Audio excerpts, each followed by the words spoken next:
देवायां श्रीशुकोवाच पित्रोपशिक्षितो रामः तथेति कुरुनन्दन संवत्सरं तीर्थयात्रां चरित्वा आश्रममाव्रजत्। पित्रा उपशिक्षितः कुरुनन्दन पित्रा उपशिक्षितः रामः तथा इति संवत्सरं तीर्थयात्रां चरित्वा आश्रमम् आव्रजत्. ಕುರುನಂದನ ಪರೀಕ್ಷಿತನೇ ಪಿತ್ರ ಉಪಶಿಕ್ಷಿತ ತಂದೆಯಿಂದ ಈ ರೀತಿಯಾಗಿ ಹೇಳಲ್ಪಟ್ಟಂತಹ ರಾಮ ಪರಶುರಾಮನು ತಥಾ ಇತಿ ಹಾಗೆ ಆಗಲಿ ಅಂತ ಒಪ್ಕೊಂಡು ಸಂವತ್ಸರಂ ತೀರ್ಥಯಾತ್ರಾಂ ಚರಿತ್ವ 1 ವರ್ಷಗಳವರೆಗೆ ತೀರ್ಥಯಾತ್ರೆಯನ್ನ ಮಾಡಿ ಆಶ್ರಮಂ ಆವ್ರಜತ್ ಆಶ್ರಮಕ್ಕೆ ಮರಳಿ ಬಂದ. ಅಂದ್ರೆ ಇದರ ಪಾಪವನ್ನ ಆತ ಪರಿಪೂರ್ಣವಾಗಿ ಕಳೆದುಕೊಂಡ ಅಂತ ಅರ್ಥ. ಇದು ಮಾಡಿದಂತಹ ಪಾಪದ ಎಲ್ಲ ಶೇಷವೂ ಸಹ ಮುಗಿದು ಹೋಯಿತು. ಆಮೇಲೆ ಕದಾಚಿತ್ ರೇಣುಕಾಯಾತ ಗಂಗಾಯಾಂ ಪದ್ಮಮಾಲಿನಂ ಗಂಧರ್ವರಾಜಂ ಕ್ರೀಡಂತಂ ಅಪ್ಸರೋಭಿಃ ಅಪಶ್ಯತಾಂ. ಕದಾಚಿತ್ ಅಂತ ಹೇಳಿದ್ದಾರೆ, ಒಮ್ಮೆ ಅಂತ. ಹೌದು, ಅಂದ್ರೆ ಟೀಕಾಕಾರರು ಹೇಳ್ತಾರೆ ಇದು ಕಾರ್ತವೀರ್ಯಾರ್ಜುನನ್ನ ವಧೆ ಮಾಡೋಕ್ಕಿಂತ ಮೊದಲೇ ನಡೆದಂತು ಅಂತ ಅರ್ಥ. ಆಮೇಲೆ ಅಂದ್ರೆ ಹಿಂದೆ ಆ ವಿಷಯ ಬಂದ್ಬಿಟ್ಟಿದ್ರಿಂದ ಕಾರ್ತವೀರ್ಯಾರ್ಜುನ ವಧೆಯನ್ನ ಹೇಳ್ಬೇಕಾಯ್ತು. ಯಾಕೆಂದ್ರೆ ಕ್ಷತ್ರಿಯರನ್ನೆಲ್ಲ ನಾಶ ಮಾಡ್ತಾ ಎನ್ನುವಂತಹ ವಿಷಯ ಬಂದಿದ್ರಿಂದ ಅದನ್ನು ತಗೊಳ್ಬೇಕಾಯ್ತು. ಮೊದಲು ಕಾರ್ತವೀರ್ಯಾರ್ಜುನನ ನಾಶ, ಆಮೇಲೆ ಕ್ಷತ್ರಿಯರ ನಾಶ ಮಾಡುವುದು ಇನ್ನು ಮುಂದೆ ಬರುತ್ತೆ. ಇನ್ನು ಮತ್ತೆ ಯಾವುದು ಏನೋ ಬಂದ ಪ್ರಕರಣ ಅಂತ. ಈ ವಿಷಯ ಅಂದ್ರೆ ತಾಯಿಯ ವಿಷಯದಲ್ಲಿ ಅವನು ನಡೆದುಕೊಂಡಂತಹ ರೀತಿ ಅದು ಕಾರ್ತವೀರ್ಯನ ವಧೆಗಿಂತ ಮೊದಲು ಅನ್ನುವ ಅಂತ ಟೀಕಾಕಾರರು ಸ್ಪಷ್ಟಪಡಿಸ್ತಾರೆ. ಕದಾಚಿತ್ ಗಂಗಾಯಾಂ ಯಾತಾ ರೇಣುಕಾ ಅಪ್ಸರೋಭಿಃ ಕ್ರೀಡಂತಂ ಪದ್ಮಮಾಲಿನಂ ಗಂಧರ್ವರಾಜಂ ಅಪಶ್ಯತ.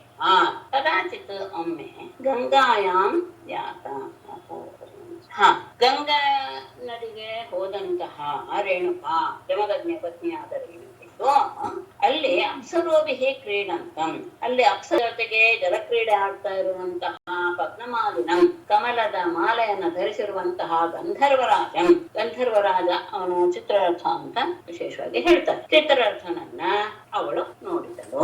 ಆಮೇಲೆ ಗಂಗಾ ನದಿಗೆ ಹೋದಂತಹ ರೇಣುಕೆಯು ಅಲ್ಲಿ ಜಲಕ್ರೀಡೆ ಆಡ್ತಾ ಇರುವಂತಹ ಒಬ್ಬ ಗಂಧರ್ವರಾಜನಾದಂತಹ ಚಿತ್ರರಥನನ್ನ ಅಪ್ಸರ ಜೊತೆಗೆ ಆಡ್ತಾ ಇದ್ದ ಅವನ ಕಮಲದ ಹಾರವನ್ನು ಧರಿಸಿದ್ದ ಅಂಥವನನ್ನ ಅವಳು ನೋಡಿದ್ಳು. ಆ ಸಂದರ್ಭದಲ್ಲಿ ವಿಲೋಕಯಂತಿ ಕ್ರೀಡಂತಂ ಉದತಾರ್ಥಂ ನದೀಂ ಗತ ಮಮ ವೇಲಾನ್ನ ಸಸ್ಮಾರ ಕಿಂಚಿತ್ ಚಿತ್ರರಥ ಸ್ಪೃಹಾ. ಉದಕಾರ್ಥಂ ನದೀಂ ಗತ ಕ್ರೀಡಂತಂ ವಿಲೋಕಯಂತಿ ಚಿತ್ರರಥ ಸ್ಪೃಹಾ ಹೋಮವೇಲಾಂ ಕಿಂಚಿತ್ ನ ಸಸ್ಮಾರ. ಉದಕಾರ್ಥಂ ನದಿಗತ ನೀರನ್ನ ತರೋಕೆ ನದಿಗೆ ಹೋದಂತಹ ಆ ರೇಣುಕೆಯು ಕ್ರೀಡಂತಂ ಜಲಕ್ರೀಡೆ ಆಡ್ತಾ ಇರುವಂತಹ ಆ ಚಿತ್ರರಥನನ್ನ ವಿಲೋಕಯಂತಿ ಚಿತ್ರರಥ ಸ್ಪೃಹ ಅವನ ವಿಷಯದಲ್ಲಿ ಅವಳಿಗೆ ಒಂದು ರೀತಿಯಾದಂತಹ ಆಸಕ್ತಿಯು ಉಂಟಾಗ್ತವಳಾಗಿಯೇ ಹೋಮಕ್ಕೆ ಸಮಯ ಆಗಿದೆ ಅನ್ನೋದನ್ನ ಕಿಂಚಿತ್ ನ ಸಸ್ಮಾರ ಸ್ವಲ್ಪವೂ ಅವಳು ಸ್ಮರಣೆಗೆ ತಂದುಕೊಳ್ಳಿಲ್ಲ. ಅಂದ್ರೆ ನಾನು ಬೇಗ ಹೋಗ್ಬೇಕು, ಹೋಮಕ್ಕೆ ವೇಳೆ ಆಗ್ತಿದೆ ಎನ್ನುವಂತಹ ವಿಷಯವನ್ನ ಪೂರ್ತಿಯಾಗಿ ಅವಳು ಮರ್ತೇ ಬಿಟ್ಟಿದ್ಲು. ಅವನು ಅಲ್ಲಿ ಕ್ರೀಡೆಯನ್ನೇ ಅವನು ಆಡ್ತಾ ಇರುವಂತಹ ಜಲಕ್ರೀಡೆಯನ್ನು ನೋಡ್ತಾ ಅವಳನ್ನೆಲ್ಲ ಒಂದು ರೀತಿಯಾದಂತಹ ಆಸಕ್ತಿಯನ್ನು ಬೆಳೆಸ್ಕೊಂಡಂತಹ ಅವಳು ತನ್ನ ಕರ್ತವ್ಯವನ್ನ ಅವಳು ಮರ್ತು ಬಿಟ್ಲು. ಕಾಲಾತ್ಯಂ ತಂ ವಿಲೋಕ್ಯ ಮುನೇಶ್ರಾಪ ವಿಶಂಕಿತ ಆಗತ್ಯ ಕಲಶಂ ತಸ್ಥೋ ಪುರೋಧಾಯ ಕೃತಾಂಜಲಿ.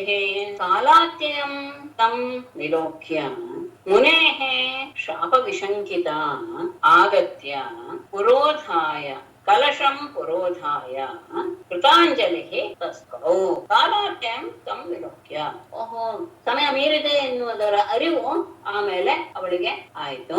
ಆಮೇಲೆ ಮುನೇಃ ಶಾಪ ವಿಶಂಕಿತ ಮುನೆಯಾದ ಜಮದಗ್ನಿಯ ಶಾಪ ಕೊಡಬಹುದು ಅಂತ ಹೆದರಿದಂತಹ ಅವಳು ಆಗತ್ಯ ಆಶ್ರಮಕ್ಕೆ ಬಂದು ಕಲಶಂ ಪುರೋಧಾಯ ತಾನು ತಂದ ನೀರಿನ ಕಲಶವನ್ನ ಎದುರಿಗೆ ಇಟ್ಟು ಕೃತಾಂಜಲಿ ತಸ್ಥೋ ಕೈ ಮುಗಿದುಕೊಂಡು ನಿಂತು ಬಿಟ್ಲು. ಸಮಯ ಮೇಲ್ ಹೋಯ್ತು ಎನ್ನುವುದರ ಅರಿವು ಆಯ್ತು. ಸ್ವಲ್ಪ ಹೊತ್ತಿನ ಮೇಲೆ ಮುನಿ ಏನು ಶಾಪ ಕೊಡ್ತಾರೋ ಎನ್ನುವ ಹೆದರಿಕೆ ಆಶ್ರಮಕ್ಕೆ ಬಂದು ಮುನಿಯ ಎದುರಿಗೆ ನೀರು ತುಂಬಿದ ಬಿಂದಿಗೆಯನ್ನು ಇಟ್ಟು ಕೈ ಮುಗಿದುಕೊಂಡು ನಿಂತು. ಆಗ ವ್ಯಭಿಚಾರ ವ್ಯಭಿಚಾರಂ ಮುನಿರ್ಜ್ಞಾತ್ವಾ ಪತ್ನ್ಯಾಃ ಪ್ರಕಪಿತೋ ಬ್ರವೀತ್ ನತೈನಾಂ ಪುತ್ರಕಾಃ ಪಾಪಾಂ ಇತ್ಯುಕ್ತಾಃ ತೇ ನ ಚಕ್ರಿರೆ. ಮುನಿಃ ಪತ್ನ್ಯಾಃ ವ್ಯಭಿಚಾರಂ ಜ್ಞಾತ್ವಾ ಪ್ರಕುಪಿತಃ ಅಬ್ರವೀತ್ ಪುತ್ರಕಾಃ ಏನಾಂ ಪಾಪಾಂ ಘ್ನತ ಇತಿ ಉಕ್ತಾಃ ತೇ ನ ಚಕ್ರಿರೆ.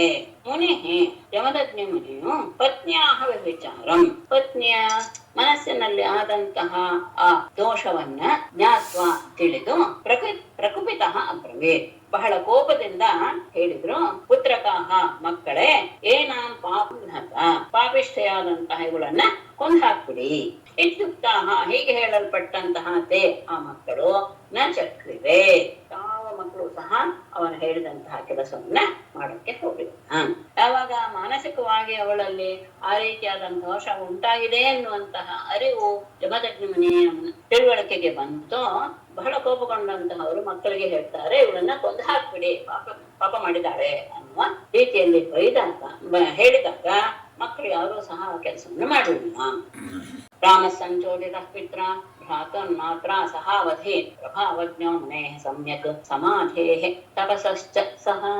ಪಿತ್ರಾ ಸಂಚೋದಿತಃ ರಾಮಃ ಮುನೇಃ ಪ್ರಭಾವಜ್ಞಃ ಸಮಾಧೇಃ ತಪಸಃ ಚ ಸಮ್ಯಕ್ ಪ್ರಭಾವಜ್ಞಃ ಸಹ ಭ್ರಾತॄನ್ ಮಾತ್ರಾ ಸಹ ಅವಧೀತ್. ಪಿತ್ರ ಸಂಚೋದಿತ ರಾಮ ತಂದೆಯಿಂದ ಹೇಳಲ್ಪಟ್ಟಂತಹ ರಾಮ ಪರಶುರಾಮನು ಮುನೇಃ ಜಮದಗ್ನಿಯ ಪ್ರಭಾವಜ್ಞ ಪ್ರಭಾವನ ಚೆನ್ನಾಗಿ ಅರಿತಿರುವಂತಹ ಅಷ್ಟೇ ಇಲ್ಲ ಸಮಾಧೇಃ ತಪಸಶ್ಚ ಆತನ ಆ ಸಮಾಧಿಯ ಅಂದ್ರೆ ಅಷ್ಟಾಂಗ ಯೋಗದ ಸಮಾಧಿಯ ವಿಷಯ ಮತ್ತು ತಪಸ್ಸಿನ ವಿಷಯ ಎಲ್ಲವನ್ನು ಸಮ್ಯಕ್ ಪ್ರಭಾವಜ್ಞ ಎಲ್ಲ ಆತನ ಮಹಿಮೆಯನ್ನು ಚೆನ್ನಾಗಿ ತಿಳಿದಿರುವುದರಿಂದ ಸಹ ಆ ಪರಶುರಾಮನು ಭ್ರಾತೃನ್ ತನ್ನ ಸಹೋದರರನ್ನು ಮಾತ್ರ ಸಹ ಅವರೇ ತಾಯಿಯೊಂದಿಗೆ ಅವರನ್ನು ಕೊಂದು ಹಾಕಿಬಿಟ್ಟ. ಅಂದ್ರೆ ತಾಯಿಯನ್ನ ಅಣ್ಣಂದರನ್ನು ಸಹ ಆತ ಕೊಂದು ಹಾಕಿಬಿಟ್ಟ. ತಂದೆಯ ಆಜ್ಞೆಯನ್ನ ತಂದೆಯು ಪರಶುರಾಮನಿಗೆ ಆಜ್ಞೆ ಮಾಡಿದ್ರು. ತಂದೆಯ ಯೋಗ್ಯತೆ ಏನು ಅನ್ನೋದರ ಅರಿವು ಇತ್ತು. ಯಾಕೆಂದ್ರೆ ನಾನ್ ಮಾಡಿದ್ರೆ ನಾನು ಸಹ ಅವರ ಶಾಪಕ್ಕೆ ಗುರಿ ಆಗ್ತೀನಿ ಎನ್ನುವುದರ ಅರಿವಿತ್ತು. ಅಷ್ಟೇ ಅಲ್ಲ, ಅವರ ಸಮಾಧಿ ಶಕ್ತಿ ಎಂಥದ್ದು, ಅವರ ತಪಸ್ಸಿನ ಶಕ್ತಿ ಎನ್ನುವುದು ಎಷ್ಟು ಎನ್ನುವಂತಹ ಅರಿವು ಚೆನ್ನಾಗಿ ಇದ್ದಂತಹ ಪರಶುರಾಮ ತಾಯಿಯೊಂದಿಗೆ ತನ್ನ ಸಹೋದರರನ್ನು ಸಹ ಕೊಂದು ಹಾಕಿಬಿಟ್ಟ. ಪರೇಣ ಛಂದಯಾಮಾಸ ಪ್ರೀತಃ ಸತ್ಯವತೀ ಸುತಃ ವವರೇ ಹತಾನಾಂ ರಾಮೋಪಿ ಜೀವಿತಂಚ ಅಸ್ಮೃತಿಂ ಮಧ್ಯೆ. ಪ್ರೀತಃ ಸತ್ಯವತೀ ಸುತಃ ವರೇಣ ಛಂದಯಾಮಾಸ ರಾಮಃ ಅಪಿ ಹತಾನಾಂ ಜೀವಿತಂ ವಧೆ ಅಸ್ಮೃತಿಂಚ ವವರೇ. ಪ್ರೀತಃ ಸತ್ಯವತಿ ಸುತಃ ಪರಶುರಾಮ ಈ ಮಾಕೆಳ ತನ್ನ ಆಜ್ಞೆಯನ್ನ ಪಾಲಿಸಿದ್ದನ್ನ ನೋಡಿದಂತಹ ಜಮದಗ್ನಿಯು ಸತ್ಯವತಿಯ ಮಗನಾದ ಜಮದಗ್ನಿಯು ವರೇಣ ಛಂದಯಾಮಾಸ ಆತನಿಗೆ ನೀನು ವರವನ್ನು ಕೇಳಿಕೋ ನಾನು ಕೊಡ್ತೇನೆ ಅಂತ ಆತನನ್ನ ಪ್ರೇರೇಪಿಸುತ್ತೆ. ನೀನು ನನ್ನ ಕೆಲಸವನ್ನು ನನ್ನ ಆಜ್ಞೆಯನ್ನು ನೀನು ಪಾಲಿಸಿದ್ದರಿಂದ ನಾನು ನಿನಗೆ ವರವನ್ನು ಕೊಡ್ತೇನೆ, ನೀನು ಕೇಳಿಕೋ ಅಂತ ಹೇಳಿದಾಗ ರಾಮ ಅಪಿ ಪರಶುರಾಮನು ಸಹ ಹತಾನಾಂ ಜೀವಿತಂ ನಾನು ಯಾರ್ಯಾರನ್ನು ಸಾಯಿಸಿದ್ನೋ ಅವರೆಲ್ಲರೂ ಬದುಕಬೇಕು. ಅಷ್ಟೇ ಅಲ್ಲ ವಧೆ ಅಸ್ಮೃತಿಂಚ ತಮ್ಮ ಮರಣ ಯಾಕೆ ಆಯ್ತು ಎನ್ನುವುದನ್ನ ಅವರು ಪೂರ್ತಿಯಾಗಿ ಮರ್ತೇ ಬಿಡಬೇಕು. ಅಂದ್ರೆ ಮಲಗಿ ಎದ್ದ ಹಾಗೆ ಇರಬೇಕು ಅನ್ನುವ ವರವನ್ನು ಸಹ ಅವನು ಬೇಡಿಕೊಂಡ. ತನ್ನ ಮಗ ತನ್ನ ಆಜ್ಞೆಯನ್ನು ನೆರವೇರಿಸುತ್ತನ್ನು ನೋಡಿ ಬಹಳ ಖುಷಿಯಾಗಿ ಹೋಯ್ತು. ನಾನು ನೀನೇನ್ ಕೇಳ್ತೀಯೋ ಅದನ್ನ ಕೊಡ್ತೇನೆ ಅಂತ ಪ್ರೋತ್ಸಾಹಿಸಿದಾಗ ಆತ ನಾನು ಸಾಯಿಸಿದ ಎಲ್ಲರೂ ಸಹ ಬದುಕಲಿ, ಅಷ್ಟೆಲ್ಲ ಈ ವಧೆ ಆಯ್ತು ಎನ್ನುವಂತಹ ನೆನಪು ಸಹ ಅವರಿಗೆ ಇರಬಾರದು ಎನ್ನುವ ವರವನ್ನ ಆತ ಕೇಳಿಕೊಂಡ. ಉತ್ತಸ್ಥು ಹೋತೆ ಕುಶಲಿನಃ ನಿದ್ರಾಪಾಯ ಇವಾಂಜಸ ವಿದುಃ ವಿದ್ವಾಂಸ್ ತಪೋ ವೀರ್ಯಂ ರಾಮಶ್ಚಕ್ರೇ ಹೃದ್ವಧಂ. ಕುಶಲಿನಃ ತೇ ನಿದ್ರಾಪಾಯಃ ಇವ ಅಂಜಸ ಉತ್ತಸ್ಥುಃ ವಿದುಃ ತಪೋ ವೀರ್ಯಂ ವಿದ್ವಾನ್ ರಾಮಃ ಹೃದ್ವಧಂ ಚಕ್ರೇ. ಆ ಅಣ್ಣಂದರು ಮತ್ತು ತಾಯಿ ಎಲ್ಲರೂ ಸಹ ಕುಶಲಿನಃ ಯಾವ ರೀತಿಯ ತೊಂದರೆ ಇಲ್ಲದೆ ನಿದ್ರಾಪಾಯ ಇಲ್ಲ ನಿದ್ರೆ ಮುಗಿದು ಎದ್ದ ರೀತಿಯಲ್ಲಿ ಅಂಜಸ ಕೂಡಲೇ ಉತ್ತಸ್ಥು ಎಲ್ಲರೂ ಎದ್ದರು. ಹಾಗಾಗಿ ಅವನು ಹೇಗೆ ರೀತಿಯಾದಂತಹದೇ ಮಾಡಿದ ಅಂದ್ರೆ ಪಿತುಹು ತಂದೆಯ ತಪೋವೀರ್ಯಂ ತಪಸ್ಸಿನ ಶಕ್ತಿಯನ್ನ ವಿದ್ವಾನ್ ತಿಳಿದವನಾದಂತಹ ರಾಮ ಪರಶುರಾಮನು ಸಹೃದ್ವಧಂ ತಮ್ಮ ಪ್ರೀತಿ ಪಾತ್ರರಾದಂತಹ ಅಣ್ಣಂದರನ್ನ ತಾಯಿಯ ವಧೆಯನ್ನಾನು ಚಕ್ರೆ ಮಾಡಿದ. ಅವನಿಗೆ ಗೊತ್ತಿತ್ತು ತಂದೆಗೆ ಅಷ್ಟು ಸಾಮರ್ಥ್ಯ ಇದೆ ಅನ್ನೋದು ಗೊತ್ತಿತ್ತು. ಹಾಗಾಗಿ ಮರು ಮಾತಾಡದೆ ಅವನು ಎಲ್ಲರನ್ನು ಕೊಂದು ಹಾಕ್ಬಿಟ್ಟ. ಅಷ್ಟೇ ಅಲ್ಲ, ತಂದೆಯ ಶಕ್ತಿ ಅಷ್ಟಿದೆ ಅನ್ನೋದು ಗೊತ್ತಾಗಂದ ತಂದೆ ಕೇಳಿದ ತಕ್ಷಣ ಈ ರೀತಿಯಾದಂತಹ ವರವನ್ನೇ ಕೇಳಿಕೊಂಡ. ಹಾಗೆ ಅವರೆಲ್ಲರೂ ಸಹ ಯಾವ ತೊಂದರೆ ಇಲ್ಲದೆ ಎತ್ತು ನಿಂತರು. ಇದು ಹಿಂದೆ ನಡೆದಂತಹ ವಿಷಯ ಅಂತ ಇಟ್ಕೊಳ್ಳಿ. ಈಗ ಈತ ತೀರ್ಥಯಾತ್ರೆ ಮುಗಿಸ್ಕೊಂಡು ಬಂದಾಗಿದೆ. ಕುಶಲಿನಃ ಅಂತ ಇದೆ ಅಲ್ವಾ, ಅದು ಕುಶಲಿ ಅಂತ ಶಬ್ದನ ಕುಶಲಿ ಕುಶಲಿನ ಶಬ್ದ ಕುಶಲಃ ಅಂತಾನು ಆಗತ್ತಾ? ಕುಶಲಃ ಕುಶಲ ಅಂತಾನು ಆಗತ್ತಾ? ಅಲ್ಲ, ಕುಶಲಃ ಅಂದ್ರೆ ಕ್ಷೇಮ ಅಷ್ಟೇ. ಕ್ಷೇಮವಾಗಿ ಇರುವವರು ಕುಶಲಿನಃ. ಕುಶಲ ಅಂದ್ರೆ ಕ್ಷೇಮ ಅಂತ ಅಷ್ಟೇ ಅರ್ಥ. ಕ್ಷೇಮದಿಂದ ಕೂಡಿದವರು ಎನ್ನುವ ಅರ್ಥದಲ್ಲಿ ಕುಶಲಿನ ಶಬ್ದ. ಹಾಗಾದ್ರೆ ಸ್ತ್ರೀಲಿಂಗದಲ್ಲಿ ಏನಾಗ್ತದೆ? ಕುಶಲಿನಿ. ಕುಶಲಿನಿ, ನೀನ್ ಕ್ಷೇಮ ಆಗಿದೆಯಾ? ಕುಶಲಿನಿ ಅಂತ ಉತ್ತರ ಕೊಡ್ತೀನಿ. ಅದು ಏಕವಚನ. ಬಹುವಚನ ಆದ್ರೆ ಕುಶಲಿನ್ಯ. ಮೇಡಮ್, ಆಮೇಲೆ ಇವರು ಇವಾಗ ಜಮದಗ್ನಿ ಮಹರ್ಷಿಗಳು ತಾವೇ ಪತ್ನಿಗೆ ಒಂದು ಶಿಕ್ಷೆಯನ್ನು ಕೊಡಬಹುದಿತ್ತಂದ್ರೆ ಮಕ್ಕಳಿಗೆ ಹೇಳ್ತಾರಲ್ವಾ, ಮದುವೆ ಮಾಡಿ ಅಂತ. ಅದು ಏನಿರ್ಬೋದು ಕಾರಣ? ತಾವೇ ಕೊಡಬಹುದಿತ್ತೇನೋ, ಯಾಕೆ ಬಸವ ಶಕ್ತಿನೂ ಇತ್ತು. ರಾಜರಾದವರು ಮೊದಲು ತಾವೇ ಯುದ್ಧಕ್ಕೆ ಹೋಗೋದಿಲ್ಲ. ಮೊದಲು ತನಗಿಂತ ಕೆಳಗರೆಯವರನ್ನ ಕಳಿಸ್ತಾರೆ. ಆ ರಾವಣ ಹಾಗೆ ಹೇಳ್ತಾನೆ, ನಾನು ಮೊದಲು ಯುದ್ಧಕ್ಕೆ ಹೋಗೋದು ಸರಿಯಲ್ಲ ಅಂತ ಹೇಳಿ ನಾನು ನಿಮ್ಮನ್ನೆಲ್ಲ ಕಳಿಸ್ತಾ ಇದ್ದೀನಿ ಅಂತ ಕೇಳಿ ಕೊನೆಯಲ್ಲಿ ಇಂದ್ರಜಿತ್ತು ಅದೇ ಮಾತು ಹೇಳಿ ಕಳಿಸ್ತಾನೆ. ಕೊನೆಗೆ ಅನಿವಾರ್ಯವಾದಾಗ ಆತನೇ ಯುದ್ಧಕ್ಕೆ ಇಳಿತಾನೆ. ಇದು ಯಾವಾಗಲೂ ಸಹ ಹಿರಿಯರಾದವರು ನಡೆಸಿಕೊಂಡು ಬರುವಂತಹ ಒಂದು ಕ್ರಮ. ತಮ್ಮ ಮಾತನ್ನ ನೆರವೇರಿಸುವಂತಹ ಆಜ್ಞಾಪಾಲಕರು ಇದ್ದಾರೆ ಅಂತ ಹೇಳಿದ್ರೆ ಅವರಿಂದ ತಾನೇ ಮಾಡಿಸ್ತೋದು ಸಹಜವಾದಂತಹ ಇದಲ್ವೇ ರೀತಿ ಅಲ್ವೇ ಲೋಕದಲ್ಲಿ. ಹಾಗೆ ಅಕಸ್ಮಾತ್ ಪರಶುರಾಮನ ಕೆಳಗ ಇಲ್ಲ ಅಂತ ಹೇಳಿದ್ರೆ ಅವರೇ ಆಗ ಅವರೇ ಮಾಡ್ತಾ ಇದ್ರು. ಅದು ಗೊತ್ತಿದೆ. ಈಗ ಆಯ್ತು ಅಷ್ಟೇ. ಮುಂದೆ ಏನಾಗ್ತಿತ್ತು ಗೊತ್ತಿಲ್ಲ. ಈಗ ಪರಶುರಾಮನಿಗೆ ಆಮೇಲೆ ಅವರು ವರವನ್ನು ಕೊಡ್ತಾರೆ. ಅದೊಂದು ವೈಶಿಷ್ಟ್ಯ ಇದೆ. ಇದ್ರಲ್ಲೇ ಹೇಳಿಲ್ಲ. ಪರಶುರಾಮನಿಗೆ ಆಮೇಲೆ ಅವರು ಇದು ಕೊಡ್ತಾರೆ, ನೀನು ಒಳ್ಳೆಯ ವೀರ್ಯದಲ್ಲಿರು, ನಿನ್ನನ್ನ ಯಾರೂ ಎದುರಿಸದೆ ಹಾಗಿರ್ಲಿ, ಅಷ್ಟೇ ಅಲ್ಲ ನನಗೆ ಪೂರ್ಣವಾದ ಆಯುಷ್ಯನ್ನು ನನಗೆ ಪೂರ್ಣವಾಗಿ ಕೊಡು ಅಂತ ಕೇಳ್ತಾರೆ. ಅದಕ್ಕೇನು ಪರಶುರಾಮ ಇವರಲ್ವೇ, ಚಿರಂಜೀವಿ ಅಲ್ವೇ, ತಂದೆ ಮೇಲೆ ಅವ್ರಿಗೆ ಅಷ್ಟು ತಂದೆ ಮೇಲೆ ಅಲ್ಲ, ತಂದೆಯಲ್ಲಿ ಅಷ್ಟು ಶಕ್ತಿ ಇದೆ ಎನ್ನುವುದು ಚೆನ್ನಾಗಿ ತಿಳಿದವರು. ತಂದೆಯ ಪ್ರಭಾವ ಏನು ಅನ್ನೋದನ್ನ ಚೆನ್ನಾಗಿ ತಿಳಿದವರು ಪರಶುರಾಮ. ಮತ್ತೆ ಅವರ ತೀರ್ಮಾನ ಏನೇ ಆದ್ರೂ ಸರಿಯಾಗೇ ಇರುತ್ತೆ ಅನ್ನೋ ಒಂದು ಅದನ್ನ ಮಾಡಲ್ಲ. ಅಕಸ್ಮಾತ್ ದುಡಿಕೆ ಮಾಡಿದ್ರು ಸಹ ಅದನ್ನು ಸರಿಪಡಿಸುವಂತ ಶಕ್ತಿ ಅವರಲ್ಲಿದೆ ಅನ್ನೋದರ ಅರಿವು ಸಹ ಅವರಿಗೆ. ಅದು ವಿಶೇಷ. ಮುಂದಿನ ಸಂಚಿಕೆಯಲ್ಲಿ ಸತ್ಯವತಿಯ ತಾಯಿಯ ಒಂದು ಆಗ್ರಹದಿಂದ ವಂಶದ ಬದಲಾವಣೆ ಆಗಿ ಹೋಯ್ತು. ಆಗ ಸತ್ಯವತಿಯ ಪ್ರಾರ್ಥನೆ ಹಾಗೆ ತನ್ನ ಗರ್ಭದಲ್ಲಿ ಹುಟ್ಟೋದು ಬೇಡ, ಮೊಮ್ಮಗನಾಗೆ ಆ ಥರದ ವ್ಯಕ್ತಿ ಹುಟ್ಲೆ ಅಂತ ಕೇಳ್ಕೊಂಡಾಗ ಆಯ್ತು ಅಂತ ಒಪ್ಕೊಡ್ತಾನೆ. ಆ ಸತ್ಯವತಿಯ ರುಚಿಕ, ಆ ಸತ್ಯವತಿ ಮಗನಾಗಿ ಹುಟ್ಟಿದವರೇ ಜಮದಗ್ನಿ ಮಹರ್ಷಿಗಳು. ರೇಣು ಎನ್ನುವಂತಹ ಋಷಿಯ ಮಗಳಾದಂತಹ ರೇಣಿಕೆಯನ್ನ ಮದುವೆ ಮಾಡ್ಕೊಳ್ತಾರೆ. ಕುಸುಮಾನ್ ಮೊದಲಾದಂತಹ ಮಕ್ಕಳು ಹುಟ್ಟುತ್ತಾರೆ. 4 ಜನ. ಅವರು 5ನೇವನೇ ಪರಶುರಾಮ. ಆತನನ್ನ ಭಗವಂತನ ಅಂಶದಿಂದ ಹುಟ್ಟಿದವನು ಎನ್ನುವ ರೀತಿಯಲ್ಲಿ ಎಲ್ಲರೂ ಸಹ ಹೇಳ್ತಾರೆ. ಆತ ಹೈಹಯ ಎನ್ನುವಂತಹದ್ದು ಒಂದು ವಂಶ, ಪಶ್ಚಿಮ ದಿಕ್ಕಿನಲ್ಲಿರುವಂತಹ ಒಂದು ವಂಶ. ಆ ವಂಶದಲ್ಲಿ ಹುಟ್ಟಿದಂತಹ ಕಾರ್ತಿವೀರ್ಯನ ಎಲ್ಲರನ್ನು ಪೂರ್ತಿಯಾಗಿ ಇಲ್ಲದೆ ಇದ್ದ ಹಾಗೆ ಮಾಡಬೇಕು ಅಂತ ಉದ್ದೇಶ ಮಾಡಿ 21 ಬಾರಿ ಭೂಮಿಯನ್ನು ಸುತ್ತಿ ಸಿಕ್ಕಿದ ಕ್ಷತ್ರಿಯರನ್ನೆಲ್ಲ ಮತ್ತೆ ಮತ್ತೆ ನಾಶ ಮಾಡ್ತಾ, ಯಾರೋ ಒಬ್ಬರು ಮಾಡಿದ್ದಕ್ಕೆ ಅಷ್ಟೆಲ್ಲ ಮಾಡ್ಬೇಕಾಗಿತ್ತ ಅಂತ ಪ್ರಶ್ನೆ. ಆಗ ಹೌದು, ಆದ್ರೆ ಅವನೊಬ್ಬ ಹಾಗಿದ್ದ ಅಂತ ಅಷ್ಟೇ ಇಲ್ಲ, ಎಲ್ಲ ಕ್ಷತ್ರಿಯರು ಆಗಿನ ಸಂದರ್ಭದಲ್ಲಿ ಬಹಳ ಗರ್ವಿಷ್ಠರಾಗಿದ್ರು, ಭೂಮಿಗೆ ಭಾರಭೂತರಾಗಿದ್ದರು. ಇಷ್ಟೇ ಇಲ್ಲ, ಧರ್ಮ ಮಾರ್ಗದಲ್ಲಿ ನಡೀತಿರ್ಲಿಲ್ಲ, ತಮೋಗುಣಗಳಿಂದ ತುಂಬಿದವರಾಗ್ಬಿಟ್ರು, ಬ್ರಾಹ್ಮಣರ ಬಗ್ಗೆ ಬಹಳ ತಿರಸ್ಕಾರವನ್ನು ಹೊಂದಿದ್ರು. ಹಾಗಾಗಿ ಕ್ಷತ್ರಿಯರೆಲ್ಲರೂ ಸಹ ನಾಶವಾಗೋದಷ್ಟೇ ಅಲ್ಲ, ಕ್ಷತ್ರಿಯ ವಂಶವೇ ಪೂರ್ಣವಾಗಿ ನಾಶವಾಗ್ಬೇಕು. ಅಂತಹ ಅಪರಾಧ ಏನಾಯ್ತು?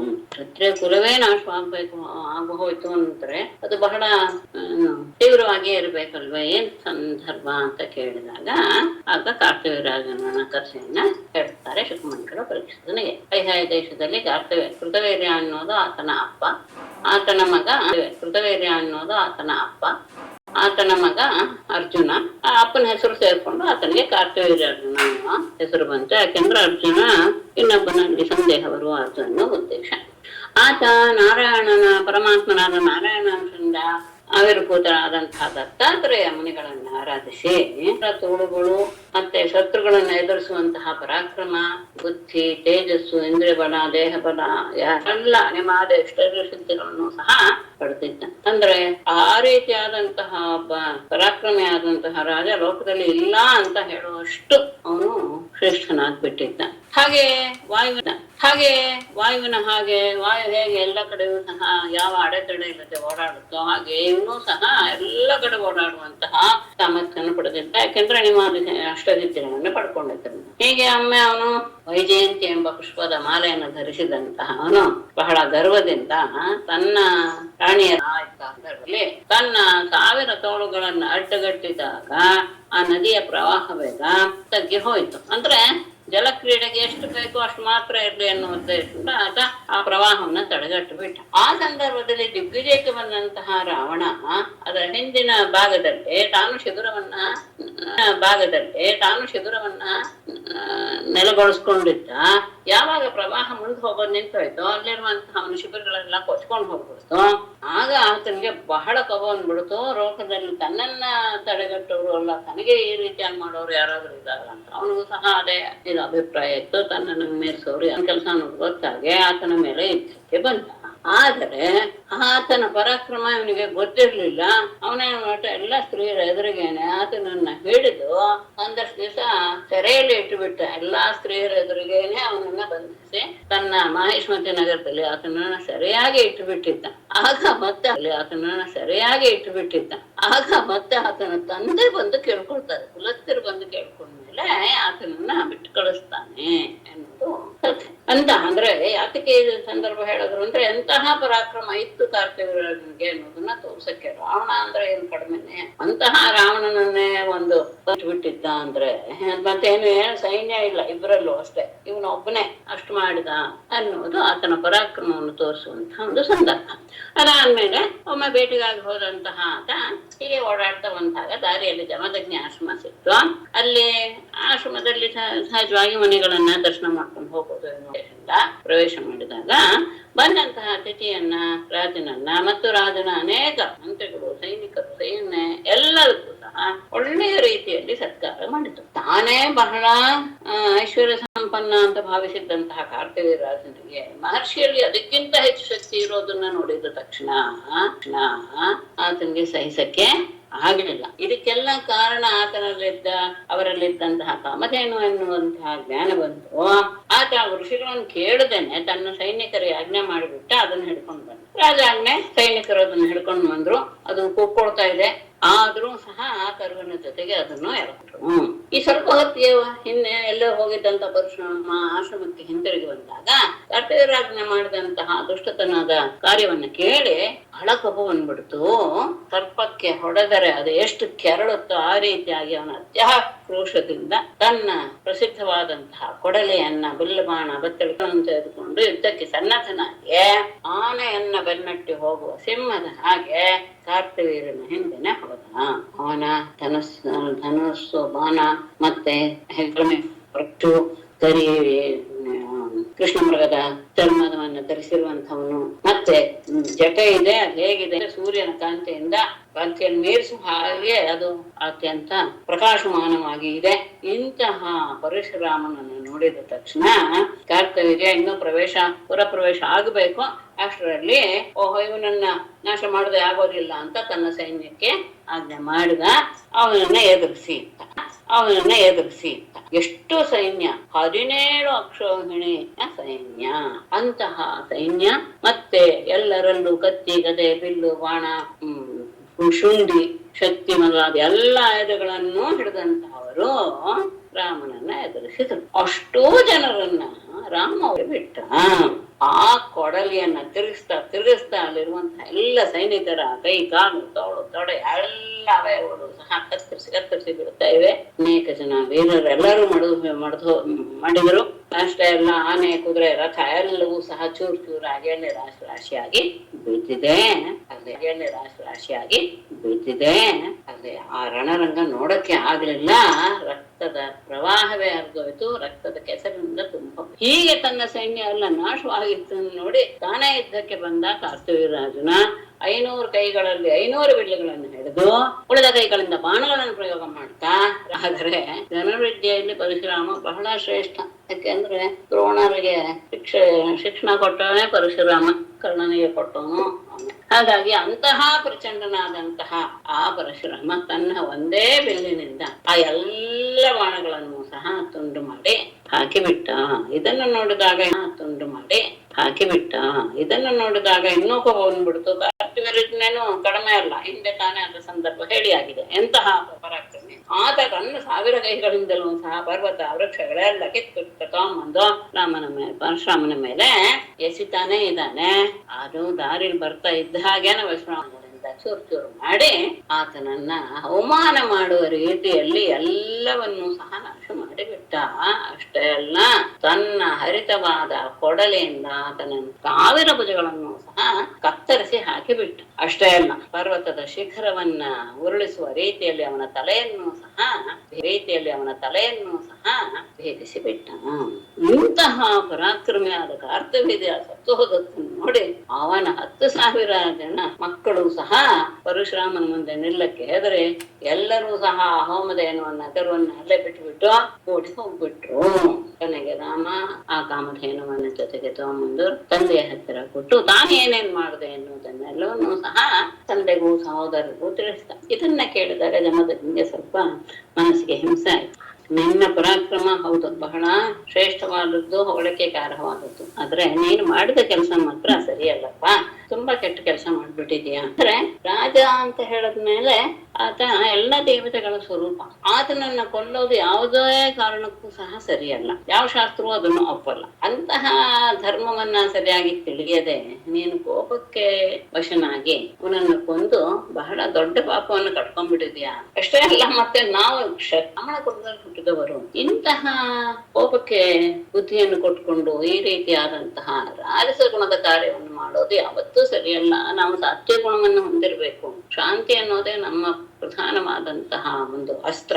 ಅದರಿಂದಲೇ ನಮಗೆ ಎಲ್ಲಾ ಲೋಕದಲ್ಲಿ ಗೌರವ ಅನ್ನೋದು ಸಿಗುತ್ತೆ.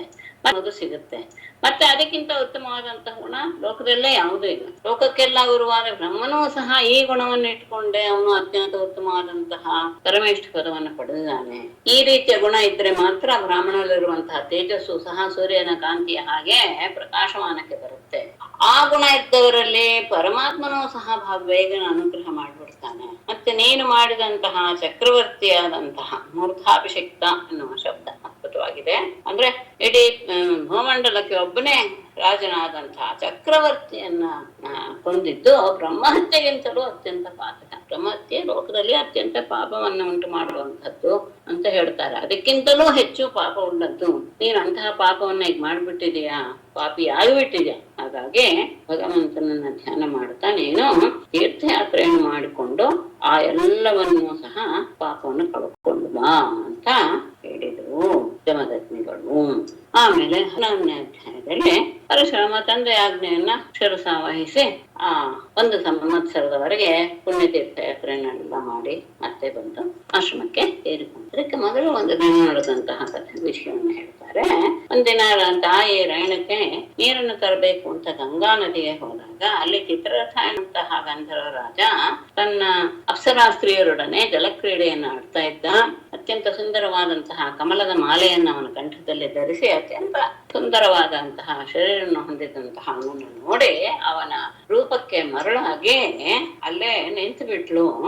ಇಲ್ಲಿ ತೊಂದರೆ ಆಗ್ತಾ ಇದೆ, ಹೋಮಕಾಲ ಬೀರ್ತಾ ಇದೆ ಎನ್ನುವುದೂ ಸಹ ಅವಳ ಮನಸ್ಸಿಗೆ ಬರ್ಲಿಲ್ಲ, ನೆನಪಿಗೆ ಬರ್ಲಿಲ್ಲ. ಆಮೇಲೆ ಸ್ವಲ್ಪ ಹೊತ್ತಿನ ಮೇಲೆ ಅವಳಿಗೆ ಮನೆ ನೆನಪು ಬಂದಾಗ, ನಾನೀಗ ವಿಳಂಬ ಮಾಡಿ ಹೋಗ್ತಾ ಇದ್ದೀನಿ, ಪತಿ ಎಷ್ಟು ಕೋಪಿಸ್ಕೊಡ್ತಾರೋ ಎನ್ನುವ ಹೆದರಿಕೆಯಿಂದಲೇ ಬೇಗ ಆಶ್ರಮಕ್ಕೆ ಬಂದು ಆ ನೀರಿನ ಕಲಶವನ್ನ ಜಮದಗ್ನಿ ಮುಂದೆ ಇಟ್ಟು ಕೈ ಮುಗಿದುಕೊಂಡು ಅವನ ಮುಂದೆ ನಿಂತಿದ್ಲು. ಅವಳನ್ನು ನೋಡಿಯೇ ಜಮದಗ್ನಿಗೆ ಅರ್ಥವಾಯ್ತು ಅವಳ ಮನಸ್ಸಿನಲ್ಲಿ ಯಾವ ರೀತಿಯಾದಂತಹ ಪಾಪದ ಒಂದು ವಿಷಯ ಬಂದಿದೆ ಅಂತ. ಅದನ್ನ ತನ್ನ ಧ್ಯಾನ ದೃಷ್ಟಿಯಿಂದ ತಿಳಿದುಕೊಂಡಂತಹ ಅವರಿಗೆ ಬಹಳ ಕೋಪ ಬಂದ್ಬಿಟ್ಟು ತನ್ನ ಮಕ್ಕಳನ್ನ ಕರೆದು ಅಪಿ ಆಗ್ಬಿಟ್ಟಿದಾಳೆ, ಇವಳನ್ನ ಈಗ ಕೊಂದು ಬಿಡಿ. ಆದ್ರೆ ತಾಯಿಯನ್ನು ಕೊಲ್ಲೋದು ಹೇಗೆ ಎನ್ನುವ ಭಾವ ಬಂದು ಯಾವ ಮಕ್ಕಳು ಸಹ ತಂದೆಯ ಮಾತನ್ನ ಮಾಡೋದಕ್ಕೆ ಒಪ್ಪಲಿಲ್ಲ. ಆಗ ಜಮದಗ್ನಿಗೆ ಇನ್ನೂ ಕೋಪ ಬಂದ. ಆಗ ಹತ್ತಿರದಲ್ಲಿರುವಂತಹ ಪರಶುರಾಮನನ್ನು ಕರೆದು, ನೀನು ತಾಯಿಯ ಅಂದ್ರೆ ಈ ರೀತಿಯ ಚಂಚನ್ನ ಹೊಂದಿದಂತಹ ತಾಯಿಯನ್ನ ಮತ್ತೆ ನನ್ನ ಮಾತು ಕೇಳದೆ ಇರುವಂತಹ ಈ ನಿನ್ನ ಸಹೋದರನು ಸಹ ಕೊಂದು ಹಾಕ್ಬಿಡು. ಪರಶುರಾಮನಿಗೆ ಇದು ಅತ್ಯಂತ ಪಾಪಕಾರ್ಯ ಅನ್ನೋದು ಗೊತ್ತಿತ್ತು. ಆದರೆ ತನ್ನ ತಂದೆಯ ಪ್ರಭಾವ, ಆತನ ಯೋಗ ನಿಷ್ಠೆ, ಆತನ ಅನುಷ್ಠಾನ ಎಲ್ಲವನ್ನು ಚೆನ್ನಾಗಿ ಬಲ್ಲವನಾದ್ದರಿಂದ ತಂದೆ ಆಜ್ಞೆಯನ್ನ ಮೀರಿದ್ರೆ ಇನ್ನು ಬೇರೆ ತರಹ ಏನಾದ್ರು ಆಗ್ಬೋದು ಎನ್ನುವಂತಹ ಭಾವ ಉಂಟು. ಧೈರ್ಯದಿಂದ ಅವನ ತಾಯಿಯನ್ನ ಸಹೋದರನ್ನ ಎಲ್ಲರನ್ನು ಸಹ ಸಂಹಾರ ಮಾಡ್ಬಿಟ್ಟ. ಅಂತ ಮಾಡಿದ್ದು ಕೆಲಸ ನೋಡಿ ಜಮದಗ್ನಿಗೆ ಬಹಳ ಸಂತೋಷವಾಗಿ ಹೋಯ್ತು. ನಾನು ನೀನ್ ಕೇಳಿದ ವರ ಕೊಡ್ತೇನೆ ಅಂತ ತನ್ನ ಸಂತೋಷವನ್ನ ಪ್ರಕಟಪಡಿಸಿದರು ಜಮದಗ್ನಿ. ಆಗ ಪರಶುರಾಮ ಹೇಳ್ತಾನೆ, ತಂದೆ ನನ್ನ ತಾಯಿ ಮತ್ತು ಸಹೋದರರು ಎಲ್ರು ಬದುಕಿ ಬರ್ಬೇಕು. ಅಷ್ಟೇ ಅಲ್ಲ, ಅವ್ರಿಗೆ ತಾವೇನ್ ತಪ್ಪು ಮಾಡಿದ್ರಿ ಮತ್ತೆ ನಮ್ಮ ತೆರೆ ಕತ್ತರಿಸೋಯ್ತು ಇತ್ಯಾದಿ ಯಾವ ವಿಷಯಗಳು ಸಹ ಅವರಿಗೆ ನೆನಪಿರಬಾರ್ದು. ಇದೇ ನಾನು ನಿಮ್ಮನ್ನು ಕೇಳುವವರ ಅಂತ ಹೇಳಿದಾಗ ಜಮದಗ್ನಿ ಹಾಗೆ ಆಗ್ಲಿ ಅಂತ ಆತ ವರವನ್ನು ಕೊಟ್ಟಾಗ ಎಲ್ಲರೂ ಸಹ ನಿದ್ದೆ ಮುಗಿದು ಎದ್ದವರ ರೀತಿಯಲ್ಲೇ ಎಲ್ಲರೂ ಎದ್ದು ನಿಂತರು. ಅಲ್ಲ, ಪರಶುರಾಮ ಮಾಡಿದ ತಪ್ಪಲ್ವೇ ಅಂತ ಅನ್ನಿಸ್ಬೋದು. ಆದ್ರೆ ಇಲ್ಲ, ತಂದೆಯ ಮಹಿಮೆ ಏನು ಎನ್ನುವುದು ಆತನಿಗೆ ತುಂಬಾ ಚೆನ್ನಾಗಿ ಗೊತ್ತಿತ್ತು. ಹಾಗಾಗಿಯೇ ಆಮೇಲೆ ಏನಾದ್ರೂ ಒಳ್ಳೇದು ಆಗ್ಬೋದು ಎನ್ನುವಂತಹ ಭಾವದಿಂದಲೇ, ಆ ನಂಬಿಕೆಯಿಂದಲೇ ಆತ ಆ ಕಾರ್ಯವನ್ನ ಮಾಡಿ ತಂದೆಯ ಮಾತನ್ನು ನಡೆದ ಹಾಗಾಯ್ತು. ಅಷ್ಟೇ ಅಲ್ಲ, ಅವರ ಆ ಆಜ್ಞಾ ಪಾಲನೆ ಮಾಡದೇ ಇರುವಂತದ್ದಕ್ಕೆ ಶಿಕ್ಷೆಯೂ ಆಯ್ತು, ಅವ್ರು ಮತ್ತೆ ಬದುಕಿದ ಹಾಗೆ ಆಯ್ತು ಅಂತ ಅದು ಒಂದು ವಿಷಯವನ್ನ ಹೇಳ್ತಾರೆ. ಅಂತ ತಪ್ಪು ಹೌದು, ಆದ್ರೆ ಆತನ ತಿಳುವಳಿಕೆ ಹೇಗಿತ್ತು.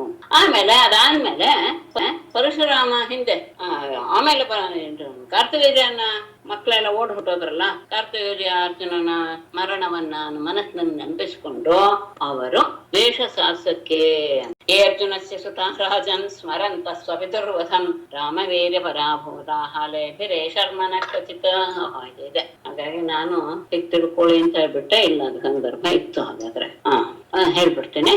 ರಾಜನ್ ಅರ್ಜುನಸ್ಯ ಯೇ ಸುತಾಹ ತೇ ರಾಮವೀರ್ಯ ಪರಾಭೂತ ಸ್ವಪಿತುಃ ವದಂ ಸ್ಮರಂತಃ ಕ್ವಚಿತ್ ಶರ್ಮ ನ ಲೇಪಿರೆ.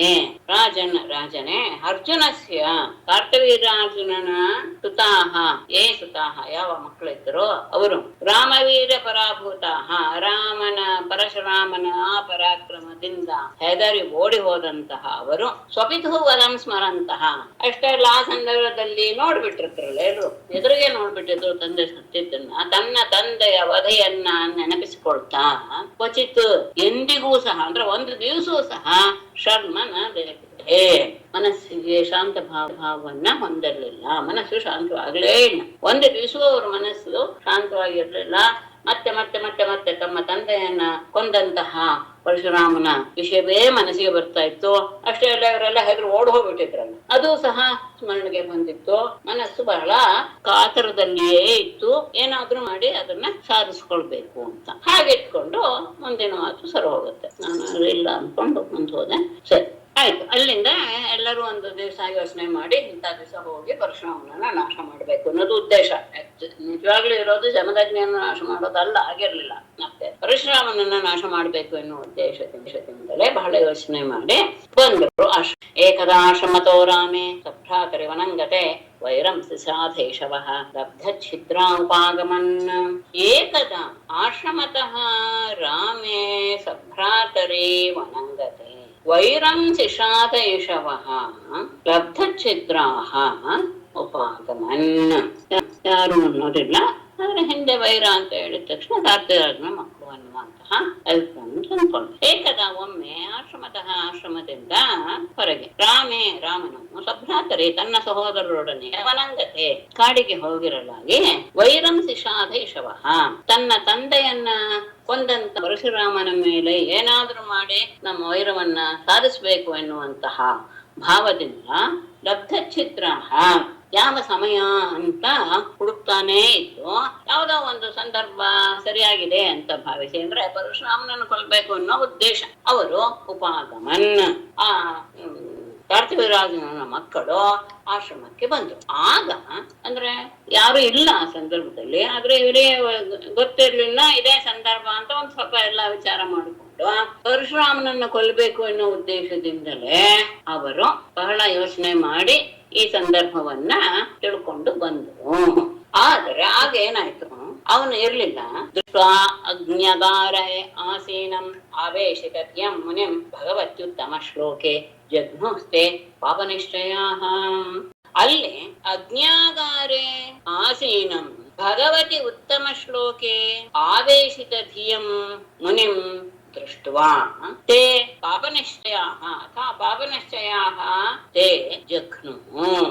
ಅಗ್ನಿಯಾಗಾರೆ ಅಗ್ನಿಯನ್ನ ಆರಾಧಿಸುವಂತಹ ಅಂದ್ರೆ ಯಜ್ಞಶಾಲೆಯಲ್ಲಿ ಆಸೀನಂ ಕುಳಿತಿರುವ, ಅಷ್ಟೇ ಅಲ್ಲ ಧ್ಯಾನಮಗ್ನರಾಗಿದ್ದಾರೆ. ಭಗವತಿ ಉತ್ತಮ ಶ್ಲೋಕೆ ಆವೇಶಿತ ಧಿಯಂ ಪರಮಾತ್ಮನಾದ ಸಕಲ ಜಗತ್ತಿಗೂ ಒಡೆಯನಾದಂತಹ ಪವಿತ್ರ ಕೀರ್ತಿಯನ್ನು ಹೊಂದಿರುವಂತಹ ಪರಮಾತ್ಮನಲ್ಲಿ ಆವೇಶಿತ ಧಿಯಂ ತಮ್ಮ ಮನಸ್ಸನ್ನ ತೊಡಗಿಸಿಕೊಂಡಿದ್ದಂತಹ ಮುನಿಂ ಜಮದಗ್ನಿ ಮುನಿಯನ್ನ ಪಾಪನಿಶ್ಚಯಾಃ ತೇ ದೃಷ್ಟ ನೋಡಿ ಪಾಪನಿಶ್ಚಯಾಃ ತೇ ಈಗಾಗ್ಲೇ ಏನ್ ಮಾಡ್ಬೇಕು, ಪಾಪ ಕೆಲಸ ಮಾಡ್ಬೇಕು ಅನ್ನುವಂತ ನಿಶ್ಚಯ ಮಾಡ್ಕೊಂಡ್ ಬಂದ್ಬಿಟ್ಟಿರ್ತಾರನ್ನ ಅಂತಹ ಅವರು ಜಗ್ನು ಕೊಂದು ಹಾಕಿ ಬಿಟ್ರು. ಆಶ್ರಮಕ್ಕೆ ಬಂದಾಗ ಯಾರೂ ಇರ್ಲಿಲ್ಲ, ರೇಣುಕಾ ಇದ್ದಾಳೆ, ಮುಂದೆ ಗೊತ್ತಾಗುತ್ತೆ. ಮಕ್ಕಳೆಲ್ಲ ಹೊರಗೆ ಹೋಗಿದ್ದಾರೆ. ಆ ಸಂದರ್ಭದಲ್ಲಿ ಇವರು ಜಮದಗ್ನಿಯೇ ಇದ್ದಿದ್ದು, ಯಜ್ಞಶಾಲೆಯಲ್ಲಿ ಜಮದಗ್ನಿ ಮುನಿಯ ಕೂತಿದ್ರು. ಅಷ್ಟೇ ಅಲ್ಲ, ಅವರು ಪರಮಾತ್ಮನನ್ನ ಧ್ಯಾನ ಮಾಡ್ತಾ ತಮ್ಮ ಮನಸ್ಸನ್ನ ಅವನಲ್ಲೇ ತೊಡಗಿಸಿಕೊಂಡು ಕೂತು ಬಿಟ್ಟಿದ್ದಾರೆ. ಅಂತಹ ಮುನಿಯನ್ನ ಇವರು ಕೊಂದು ಹಾಕ್ಬಿಟ್ರು. ಅದು ಒಂದು ಏನು ದೊಡ್ಡ ದೋಷವೇ. ಯಾಕೆಂದ್ರೆ ಯಾರನ್ನ ಕೊಲ್ಬೇಕಾಯ್ತು ಅವ್ರನ್ನ ಕೊಲ್ಬಹುದಾಗಿತ್ತು, ಆದರೆ ಆವೇಶ ತನ್ನ ತಂದೆಯನ್ನ ಕೊಂದವರು ಅಂತ ಆ ಪರಶುರಾಮನ ಸಿಗ್ಲಿಲ್ಲ ಅಂದ್ರೆ ಅಲ್ಲಿ ಯಾರು ಸಿಕ್ಕಿದ್ರು ಅವ್ರನ್ನೇ ಕೊಂದು ಹಾಕ್ಬಿಡೋದು ಎನ್ನುವಂತಹ ಭಾವವನ್ನು ಹೊಂದಿದವರು ಜಮದಗ್ನಿಯನ್ನೇ ಕೊಂದು ಹಾಕ್ಬಿಟ್ರು. ಆ ಕೊಂದು ಹಾಕುವ ಸಂದರ್ಭದಲ್ಲಿ ರೇಣುಕಾ ಅಲ್ಲಿದ್ಲಲ್ಲ, ಅವಳು ಬಂದು ಬೇಡ್ಕೊತಾ ಇದ್ದಾಳೆ, ಏನು ಮಾಡಬೇಡಿ ತನ್ನ ಗಂಡನಿಗೆ ಅಂತ. ಯಾಚಮಾನ ಕೃಪಣಯ ರಾಮ ಮಾತ್ರ ಅತಿದಾರುಣಾಃ ಪ್ರಸಹ್ಯ ಶಿರೌದ್ಯ ನಿನ್ಯುಸ್ತೆ ಕ್ಷತ್ರಬಂಧವಃ. ಕೃಪಣಯ ರಾಮ ಮಾತ್ರ ಅತಿದಾರುಣಾಃ ಯಾಚ್ಯಮಾನಾಃ ತೇ ಕ್ಷತ್ರಬಂಧವಃ ಪ್ರಸಹ್ಯ ಶಿರಃ ಉತ್ಕೃತ್ಯ ನಿನ್ಯು. ರಾಮ ಮಾತ್ರ ಪರಶುರಾಮನ ತಾಯಿಯಾದಂತಹ ರೇಣುಕೆಯಿಂದ ಕೃಪಣಯ ಅತ್ಯಂತ ದೈನ್ಯವಾದಂತಹ ಭಾವದಿಂದ ಅತಿದಾರುಣಾಹ ಅತ್ಯಂತ ಕ್ರೂರರಾದಂತಹ ಅವರು ಯಾಚ್ಯಮಾನಾಹ ಬೇಡಲ್ಪಟ್ಟರೂ ಸಹ ಬಹಳ ದೈನ್ಯದಿಂದ ಕೇಳ್ಕೊಳ್ತಾ ಇದ್ದಾಳೆ, ಏನು ಮಾಡಬೇಡಿ ಅಂತ ಅಂತಹ ಕ್ರೂರಿಗಳನ್ನ ಕೇಳ್ಕೊಳ್ತಾ ಇದ್ದಾರೆ. ಆದರೆ ಆ ಕ್ಷತ್ರಬಂಧವ ಆ ಕ್ಷತ್ರಿಯರು ತೇ ಕ್ಷತ್ರಬಂಧವ ಪ್ರಸಹ್ಯ ಬಲಾತ್ಕಾರವಾಗಿ ಅಂದ್ರೆ ಅವಳನ್ನು ತಳ್ಳಿ ಶಿರಹ ಉತ್ಕೃತ್ಯ ಗಮನಿಸ್ಕೊಳ್ಬೇಕು. ಜಮದಗ್ನಿಯ ತಲೆಯನ್ನು ಕತ್ತರಿಸಿ ಅದನ್ನ ನಿನ್ಯು ಅವನ ತಲೆಯನ್ನ ತೆಗೆದುಕೊಂಡ್ರೆ ಅವರ ಪಾಪ ಕಾರ್ಯವನ್ನ ನೋಡ್ತಾ ಇರುವಂತಹ ರೇಣುಕೆ ಓಡಿ ಬಂದು ಅವಳು ಕಾಲಿಗೆ ಬಿದ್ದು ಕೇಳ್ಕೊಳ್ತಿದ್ದಾಳೆ, ಬೇಡ ಬೇಡ ಬೇಡ. ಅವಳು ಅತ್ಯಂತ ದೈನ್ಯದಿಂದ ಹೇಳ್ತಾ ಇರೋದನ್ನೂ ಸಹ ಕೇಳಿಸ್ಕೊಳ್ಳದೆ ಅತ್ಯಂತ ಕಠಿಣವಾದ ಮನಸ್ಸುಳ್ಳಂತಹ ಆ ಕಾರ್ತವೀರಾಜನ ಮಕ್ಕಳು ಬಲವಂತವಾಗಿ ಆ ಜಮದಗ್ನಿಯ ತಲೆಯನ್ನ ಕಡಿದು ಆ ಶಿರಸ್ಸನ್ನ ತಮ್ಮ ಜೊತೆಗೆ ತೆಗೆದುಕೊಂಡು ಹೋಗ್ಬಿಟ್ರು. ಆಗ ಅವಳಿಗೆ ದುಃಖ ಸಹಿಸಕ್ಕಾಗಲಿಲ್ಲ, ಕಿರ್ಚ್ಕೊ ರೇಣುಕಾ ದುಃಖ ಶೋಕಾರ್ಥ ನಿರ್ಘ್ನಂತಿ ಆತ್ಮಾನಮಾತ್ಮನ ರಾಮ ರಾಮೇ ಹಿತಾತೇತಿ ವಿಚಕ್ರೋಶ ಉಚ್ಚಕೈ ಸತಿ ಸತಿ ರೇಣುಕಾ ದುಃಖ ಶೋಕಾರ್ಥ ಆತ್ಮಾನಂ ಆತ್ಮನ ನಿಘ್ನಂತಿ ರಾಮ ರಾಮ ತಾತ ಏಹಿ ಇತಿ ಉಚ್ಚಕೈಹಿ ವಿಚಕ್ರೋಶ. ಆಗ ಸತಿ ಸತಿವೃತೆಯಾದ ರೇಣುಕೆಯು ದುಃಖ ಶೋಕಾರ್ಥ ದುಃಖ ಶೋಕದಿಂದ ಪೀಡಿತಳಾಗಿ, ದುಃಖ ಶೋಕ ಎರಡೂ ಒಂದೇ ಅಂತ ಅನ್ಸುತ್ತೆ, ಆದ್ರೆ ಶರೀರಕ್ಕೆ ಆಗುವಂತಹ ಕಷ್ಟ ಅದು ದುಃಖ. ಶೋಕ ಅನ್ನೋದು ಯಾವಾಗ್ಲೂ ಸಹ ಯಾರದ್ದಾದ್ರೂ ತಮ್ಮ ಪ್ರೀತಿ ಪಾತ್ರರಾದವರು ವಿಯೋಗವನ್ನು ಹೊಂದಿದಾಗ ಉಂಟಾಗುವುದು ಶೋಕ ಅಂತ ಸೂಕ್ಷ್ಮವಾದಂತಹ ಭೇದವನ್ನ ತೋರಿಸ್ತಾರೆ. ಅದಕ್ಕೆ ದುಃಖ ಶೋಕಾದಿಗಳಿಂದ ಅಂತ ಹೇಳುವಂತಹದ್ದು ಅಭ್ಯಾಸ ಇದೆ. ದೇಹಕ್ಕೆ ಆಗುವಂತಹ ಕಷ್ಟವನ್ನು ಸಹಿಸಿಕೊಳ್ಳುವಾಗ ಅದು ದುಃಖ ಅನ್ನುವಂಥದ್ದು. ತಮ್ಮ ಹತ್ತಿರದವರು ಯಾರೋ ವಿಯೋಗ ಹೊಂದಿದ್ದಾರೆ, ಯಾವುದೋ ಒಂದು ನಮ್ಮಿಂದ ಬಿಟ್ಟು ಹೋಯ್ತು ಎನ್ನುವ ಸಂದರ್ಭದಲ್ಲಿದ್ದು ಶೋಕ ಎನ್ನುವಂಥದ್ದು. ಹಾಗೆ ಆ ದುಃಖ ಮತ್ತು ಶೋಕದಿಂದ ಕೂಡಿದವಳಾಗಿ ಅವಳು ಆತ್ಮನ ನಿಘ್ನಂತೆ ತನ್ನನ್ನು ತಾನೇ ಹೊಡೆದುಕೊಳ್ತಾ ಎದೆ ಚಚ್ಕೊಳ್ತಾ ರಾಮ ರಾಮ ತಾತ ಏಹೆ ಪರಶುರಾಮನನ್ನೇ ಕರೆದು ಕರಿತಾಳೆ, ಮಗು ರಾಮ ರಾಮ ಬಾ, ರಾಮ ರಾಮೇಹಿ ರಾಮೇಹಿ ನಾಲ್ಕೈದೆ ಅಂತ ಭಾವಿಸ್ತೇನೆ. ಹೋಮಾಂಗೋಶ್ಚ ವ್ಯಾಕರಣ ಓದ್ದವ್ರಿಗೆ ಮಾತ್ರ. ಇತಿ ಹೀಗೆ ಉಚ್ಚಕೈ ವಿಚಕ್ರೋಶ ಜೋರಾಗಿ ಅವಳು ಹಣಕ್ಕೆ ಶುರು ಮಾಡಿದ್ಲು, ಕೂತ್ಕೊಂಡ್ಲು. ಎಲ್ಲಿದೆ ಅಂದ್ರೆ ಹತ್ತಿರದಲ್ಲಿರೋ ಕಾಡಿಗೆ ಹೋಗಿದ್ರಿಂದ ಏನೇ ಆಗ್ಲಿ ಆ ಸಂದರ್ಭದಲ್ಲಿ ಮಕ್ಕಳನ್ನ ಕರೆಯೋದು ಸಹಜವಾದಂತಹ ಪ್ರಕ್ರಿಯೆ. ಆಗ ಜೋರಾಗಿ ಅವನೇ ತಾನೇ ಇಂತಹದ್ದನ್ನೆಲ್ಲ ಎದುರಿಸುವಂತಹ ಸಾಮರ್ಥ್ಯ ಇರೋನು ಅದು ಅವಳು ಗೊತ್ತಿತ್ತು. ಹಾಗೆ ಪರಶುರಾಮನನ್ನ ಜೋರಾಗಿ ಕರೆದು ಓಡಿಡಕ್ಕೆ ಶುರು ಮಾಡಿದ್ಲು. ತದಪಶ್ಯತ್ಯ ದೂರಸ್ಥೋ ಹಾರಾಮೇತ್ಯಾರ್ಥವತ್ ಸ್ಮನಂ ತರಯ ಆಶ್ರಮಮಾಸಾದ್ಯ ತದೃಶೇ ಪಿತರಂ ಹತಂ. ದೂರಸ್ಥಃ ಹಾರಾಮ ಇತಿ ಆರ್ತವತ್ ಸ್ವನಂ ತತ್ ಪಶ್ಯತ್ಯ ತ್ವರಯ ಆಶ್ರಮಂ ಆಸಾದ್ಯ ಹತಂ ಪಿತರಂ ದದೃಶೇ.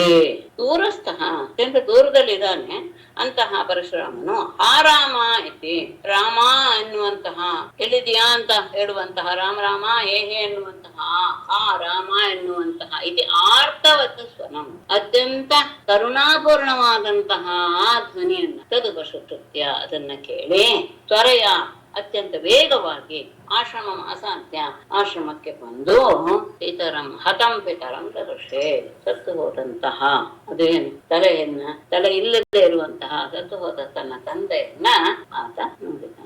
ವನದಲ್ಲಿ ದೂರದಲ್ಲಿರುವಂತಹ ಪರಶುರಾಮನಿಗೆ ಆಶ್ರಮದಿಂದ ಬಂದಂತಹ ಆರ್ತಸ್ವರ ಕೇಳಿಸ್ತು. ತತ್ಕ್ಷಣ ಅವನು ಬಂದ, ಅವನ ಸಹೋದರರು ಬಂದು ಆಶ್ರಮಕ್ಕೆ ಬಂದು ನೋಡ್ತಾನೆ, ತಂದೆ ಸತ್ತು ಹೋಗಿದ್ದಾನೆ. ಅದನ್ನು ನೋಡಿ ತದ್ದುಃಖ ರೋಷಾಮರ್ಷಾರ್ತಿ ಶೋಕ ವೇಗ ವಿಮೋಹಿತ ಆತಾತ ಸಾಧೋ ಧರ್ಮಿಷ್ಠ ತ್ಯಕ್ವಾಸ್ಮಾನ್ ಸ್ವರ್ಗತೋ ಭವಾನ್. ತದ್ದುಃಖ ರೋಷಾಮರ್ಷಾರ್ತಿ ಶೋಕ ವೇಗ ವಿಮೋಹಿತ ಆತಾತ ಸಾಧೋ ಧರ್ಮಿಷ್ಠ ಅಸ್ಮಾನ್ ತ್ಯಕ್ವಾ ಭವಾನ್ ಸ್ವರ್ಗತಃ. ತದ್ದುಃಖ ರೋಷ ಅಮರ್ಷ ಆರ್ತಿ ಶೋಕ ವೇಗ ವಿಮೋಹ ನೋಡಿದ ತಕ್ಷಣ ಎಲ್ಲ ರೀತಿಯ ಭಾವನೆಗಳು ಒಟ್ಟೊಟ್ಟಿಗೆ ಬಂದ್ಬಿಟ್ಟು ಆ ತಂದೆಯ ಮರಣದಿಂದ ಉಂಟಾದಂತಹ ಒಂದು ದುಃಖ, ಕೋಪ, ಅಮರ್ಷ ಅಂದ್ರೆ ಅಸಹನೆ, ಆರ್ತಿ ಅಂದ್ರೆ ಪೀಡೆ, ಶೋಕ ಅಂದ್ರೆ ತಂದೆಯನ್ನ ಕಳೆದುಕೊಂಡಂತಹ ದುಃಖ, ಈ ಎಲ್ಲವೂ ಸಹ ಒಟ್ಟೊಟ್ಟಿಗೆ ಬಂದ್ಬಿಟ್ಟಿದ್ರಿಂದ ತಾನು ಏನು ಮಾಡ್ತಾ ಇದ್ದೀನಿ ಅನ್ನುವಂತಹ ಅರಿವೆಯೂ ಇರ್ಲಿಲ್ಲ. ಹಾಗೆ ಮೋಹಗೊಂಡಂತಹ ಪರಶುರಾಮನು ತಾತ ಎಲೆ ತಂದೆಯೇ ಸಾಧೋ ಎಂತ ಸಜ್ಜನನಾದವನೇ, ಧರ್ಮಿಷ್ಠ ಧರ್ಮ ಮಾರ್ಗದಲ್ಲಿ ಇದ್ದವನೇ, ಅಸ್ಮಾನ್ ತ್ಯಕ್ತ್ವ ನಮ್ಮನ್ನು ಬಿಟ್ಟು ಭವಾನ್ ಸ್ವರ್ಗತಃ ನೀನು ಸ್ವರ್ಗಕ್ಕೆ ಹೋಗ್ಬಿಟ್ಟಿಲ್ಲ. ಯಾವ ರೀತಿಯಲ್ಲಿಯೂ ಸಹ ನಿನಗೆ ಯಾರು ಕೆಡಕನ್ನು ಉಂಟು ಮಾಡದೇ ಇರುವಂತಹ ಜೀವನ ನಿಂದು, ಸಾಧುವಿನ ಜೀವನ ನಡೆಸದೆ ಧರ್ಮ ಮಾರ್ಗದಲ್ಲಿ ಇದ್ದೆ, ಅಂತಹ ನೀನು ನಮ್ಮನ್ನ ಬಿಟ್ಟು ಹೋಗ್ಬಿಟ್ಟಿಯಲ್ಲ ಅಂತ ತನ್ನಲ್ಲಿ ಬಂದಂತಹ ಭಾವನೆಗಳನ್ನ ಹೊರಪಡಿಸ್ತಾ ಅವನು ಗೋಳಾಡಿಬಿಡುತ್ತಾನೆ. ವಿಲಪ್ಯೈವಂ ಪಿತುರ್ದೇಹಂ ನಿಧಾಯ ಭ್ರಾತೃಷ ಸ್ವಯಂ ಪ್ರಗೃಹ್ಯ ಪರಶಂ ರಾಮಃ ಕ್ಷತ್ರಾಂತಾಯ ಮನೋದಧೇ. ಏವಂ ವಿಲಪ್ಯ ಪಿತುಃ ದೇಹಂ ಭ್ರಾತೃಷು ನಿಧಾಯ ಸ್ವಯಂ ಪರಶುಂ ಪ್ರಗೃಹ್ಯ ರಾಮಃ ಕ್ಷತ್ರಾಂತಾಯ ಮನಃ ದಧೇ. ಏವಂ ವಿಲಪ್ಯ, ಹೀಗೆ ಅನೇಕ ಪ್ರಕಾರವಾಗಿ ಗೋಳಾಡಿ, ಪಿತುಃ ದೇಹಂ ತನ್ನ ತಂದೆಯ ದೇಹವನ್ನ ಭ್ರಾತೃಷು ನಿಧಾಯ ತನ್ನ ಸಹೋದರರ ವಶಕ್ಕೆ ಒಪ್ಪಿಸಿ, ಸ್ವಯಂ ತಾನು ಪರಶುಂ ಪ್ರಗೃಹ್ಯ ತನ್ನ ಸಾಧನವಾದಂತಹ ಆಯುಧವಾದಂತಹ ಕೊಡಲಿಯನ್ನು ಸ್ವೀಕರಿಸಿದಂತಹ ರಾಮ ಪರಶುರಾಮನು ಕ್ಷತ್ರಾಂತಾಯ ಮನೋದಧೇ. ಈ ಕ್ಷತ್ರಿಯರೇ ಇರಬಾರ್ದು, ಅವ್ರನ್ನ ಪೂರ್ತಿಯಾಗಿ ನಾಶ ಮಾಡಿಬಿಡ್ಬೇಕು ಎನ್ನುವಂತಹ ಮನಸ್ಸನ್ನ ತಂದುಕೊಂಡ. ಅಂದ್ರೆ ಮನಸ್ಸಿನಲ್ಲಿ ಆ ರೀತಿಯಾದಂತಹ ನಿರ್ಣಯವನ್ನ ಮಾಡಿದ. ಬಹಳ ದುಃಖವಾಗಿ ಹೋಯಿತು. ತನ್ನ ತಂದೆ ಸತ್ತಿದ್ದನ್ನು ನೋಡಿ ಬಹಳ ರೀತಿಯಾಗಿ ಓಡಾಡಿ ಆದ್ಮೇಲೆ ಮನಸ್ಸಿನಲ್ಲಿ ಒಂದು ನಿರ್ಣಯ ಮಾಡ್ದ. ತನ್ನ ತಂದೆಯ ದೇಹವನ್ನ ನಾನು ಬರೋವರೆಗೂ ನೋಡ್ಕೊಳ್ಳಿ ಅಂತ ಹೇಳಿ ತನ್ನ ಅಣ್ಣಂದರ ಹತ್ರ ಇಟ್ಟು ತಾನು ಕೊಡಲಿನ ಹಿಡಿದುಕೊಂಡು ಹೊರಟವನು ಮನಸ್ಸಿನಲ್ಲೇ ನಿಶ್ಚಯ ಮಾಡ್ದ, ಕ್ಷತ್ರಿಯರನ್ನ ಏನಾದ್ರೂ ಮಾಡಿ ಎಲ್ಲರನ್ನು ನಾಶನೇ ಮಾಡಿಬಿಡ್ಬೇಕು. ತತ್ವಾ ಮಾಹೇಶ್ಮತಿಂ ರಾಮಃ ಬ್ರಹ್ಮಜ್ಞವಹತ ಶ್ರಿಯಂ ತೇಷಾಂ ಸ ಶೀರ್ಷಭಿಃ ರಾಜನ್ ಮಧ್ಯೆ ಚಕ್ರೇ ಮಹಾಗಿರಿಂ. ರಾಮಃ ಚೆನ್ನಾಗಿ ಹೇಳ್ತಾರೆ ವಿಶೇಷಣ ಮಾತ್ರ. ಬ್ರಹ್ಮಜ್ಞ ವಿಹತ ಶ್ರಿಯಂ ಮಾಹೇಶ್ಮತಿಂ ದತ್ವಾ ಸಹ ರಾಜನ್ ಸಹ ಶೀರ್ಷಭಿಃ ತೇಷಾಂ ಶೀರ್ಷಭಿಃ ಮಧ್ಯೆ ಮಹಾಗಿರಿಂ ಚಕ್ರೆ.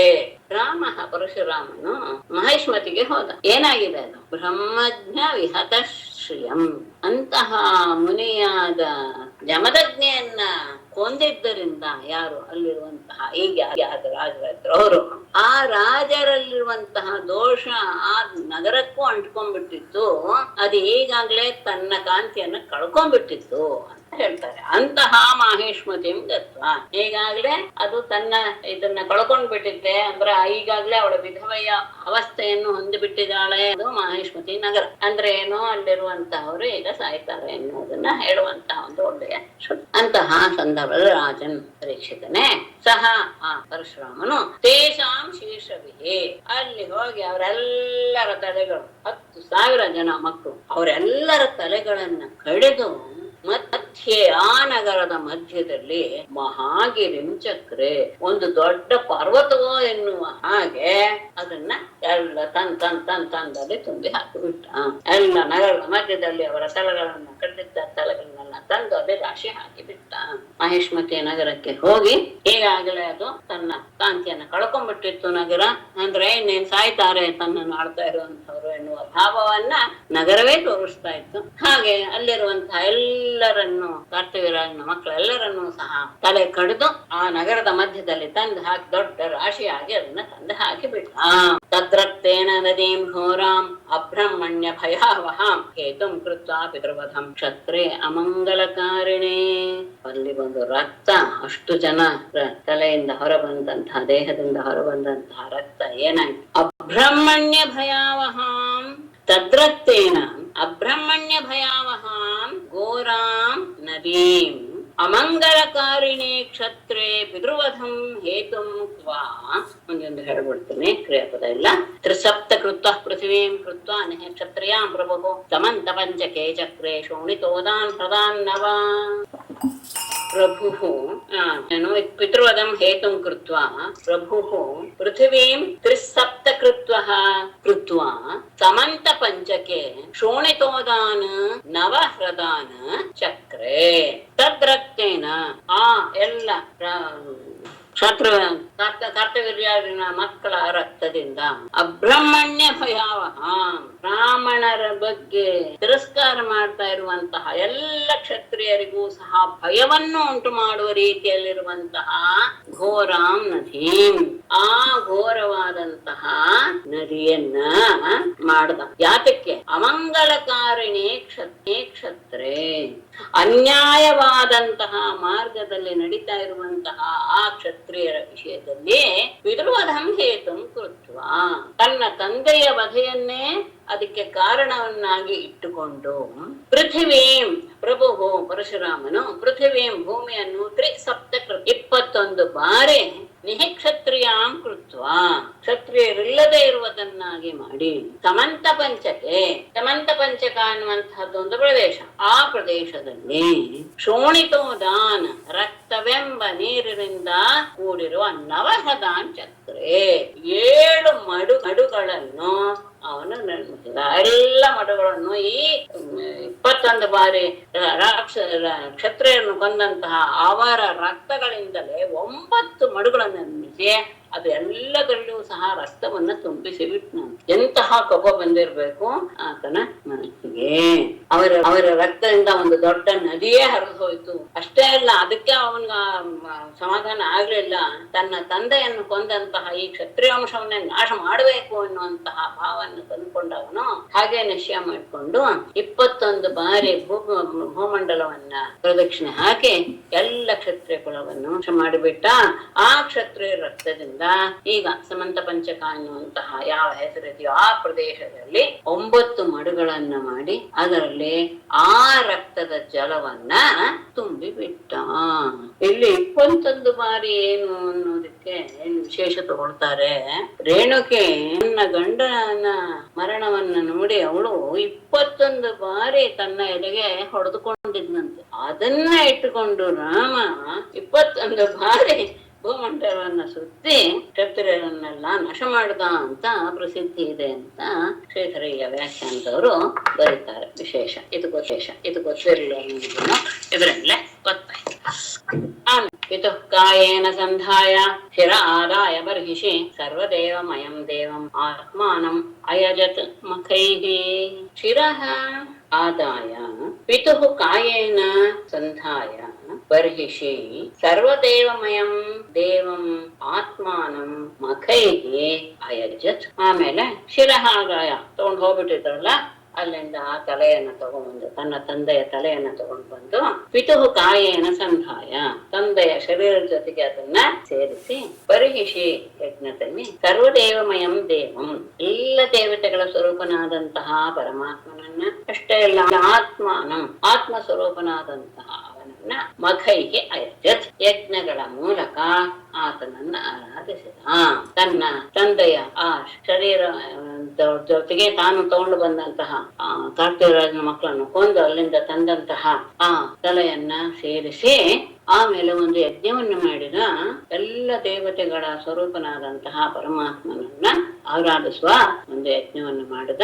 ಅನೇಕ ಯಜ್ಞಗಳನ್ನು ಮಾಡಿದ, ಅದು ವಿಶೇಷವಾಗಿ ಗಮನಿಸ್ಬೇಕು. ಆಮೇಲೆ ಯಜ್ಞ ಆದ್ಮೇಲೆ ಈಗ ಇಡೀ ಭೂಮಂಡಲವನ್ನ ಅವನು ಗೆದ್ದುಕೊಂಡಿದ್ದ ಅಂತಾನೆ. ಇಡೀ ಭೂಮಂಡಲ ಅವನ ಅಧೀನಕ್ಕೆ ಬಂದಿದೆ. ಈಗ ಎಲ್ಲ ಭೂಮಿಯು ಅವನ ಅಧೀನ. ಆಗ ಅದೆಲ್ಲವನ್ನು ಸಹ ದಾನ ಮಾಡಿದ. ತದೋ ಪ್ರಾಚೀಂ ದಿಶಂ ಹೋತ್ರೆ ಬ್ರಹ್ಮಣೆ ದಕ್ಷಿಣಾಂ ದಿಶಂ ಅಧ್ವರ್ಯವೇ ಪ್ರತೀಚಿಂ ವೈ ಉದ್ಘಾತ್ರೆ ಉತ್ತರಾಂ ದಿಶಂ.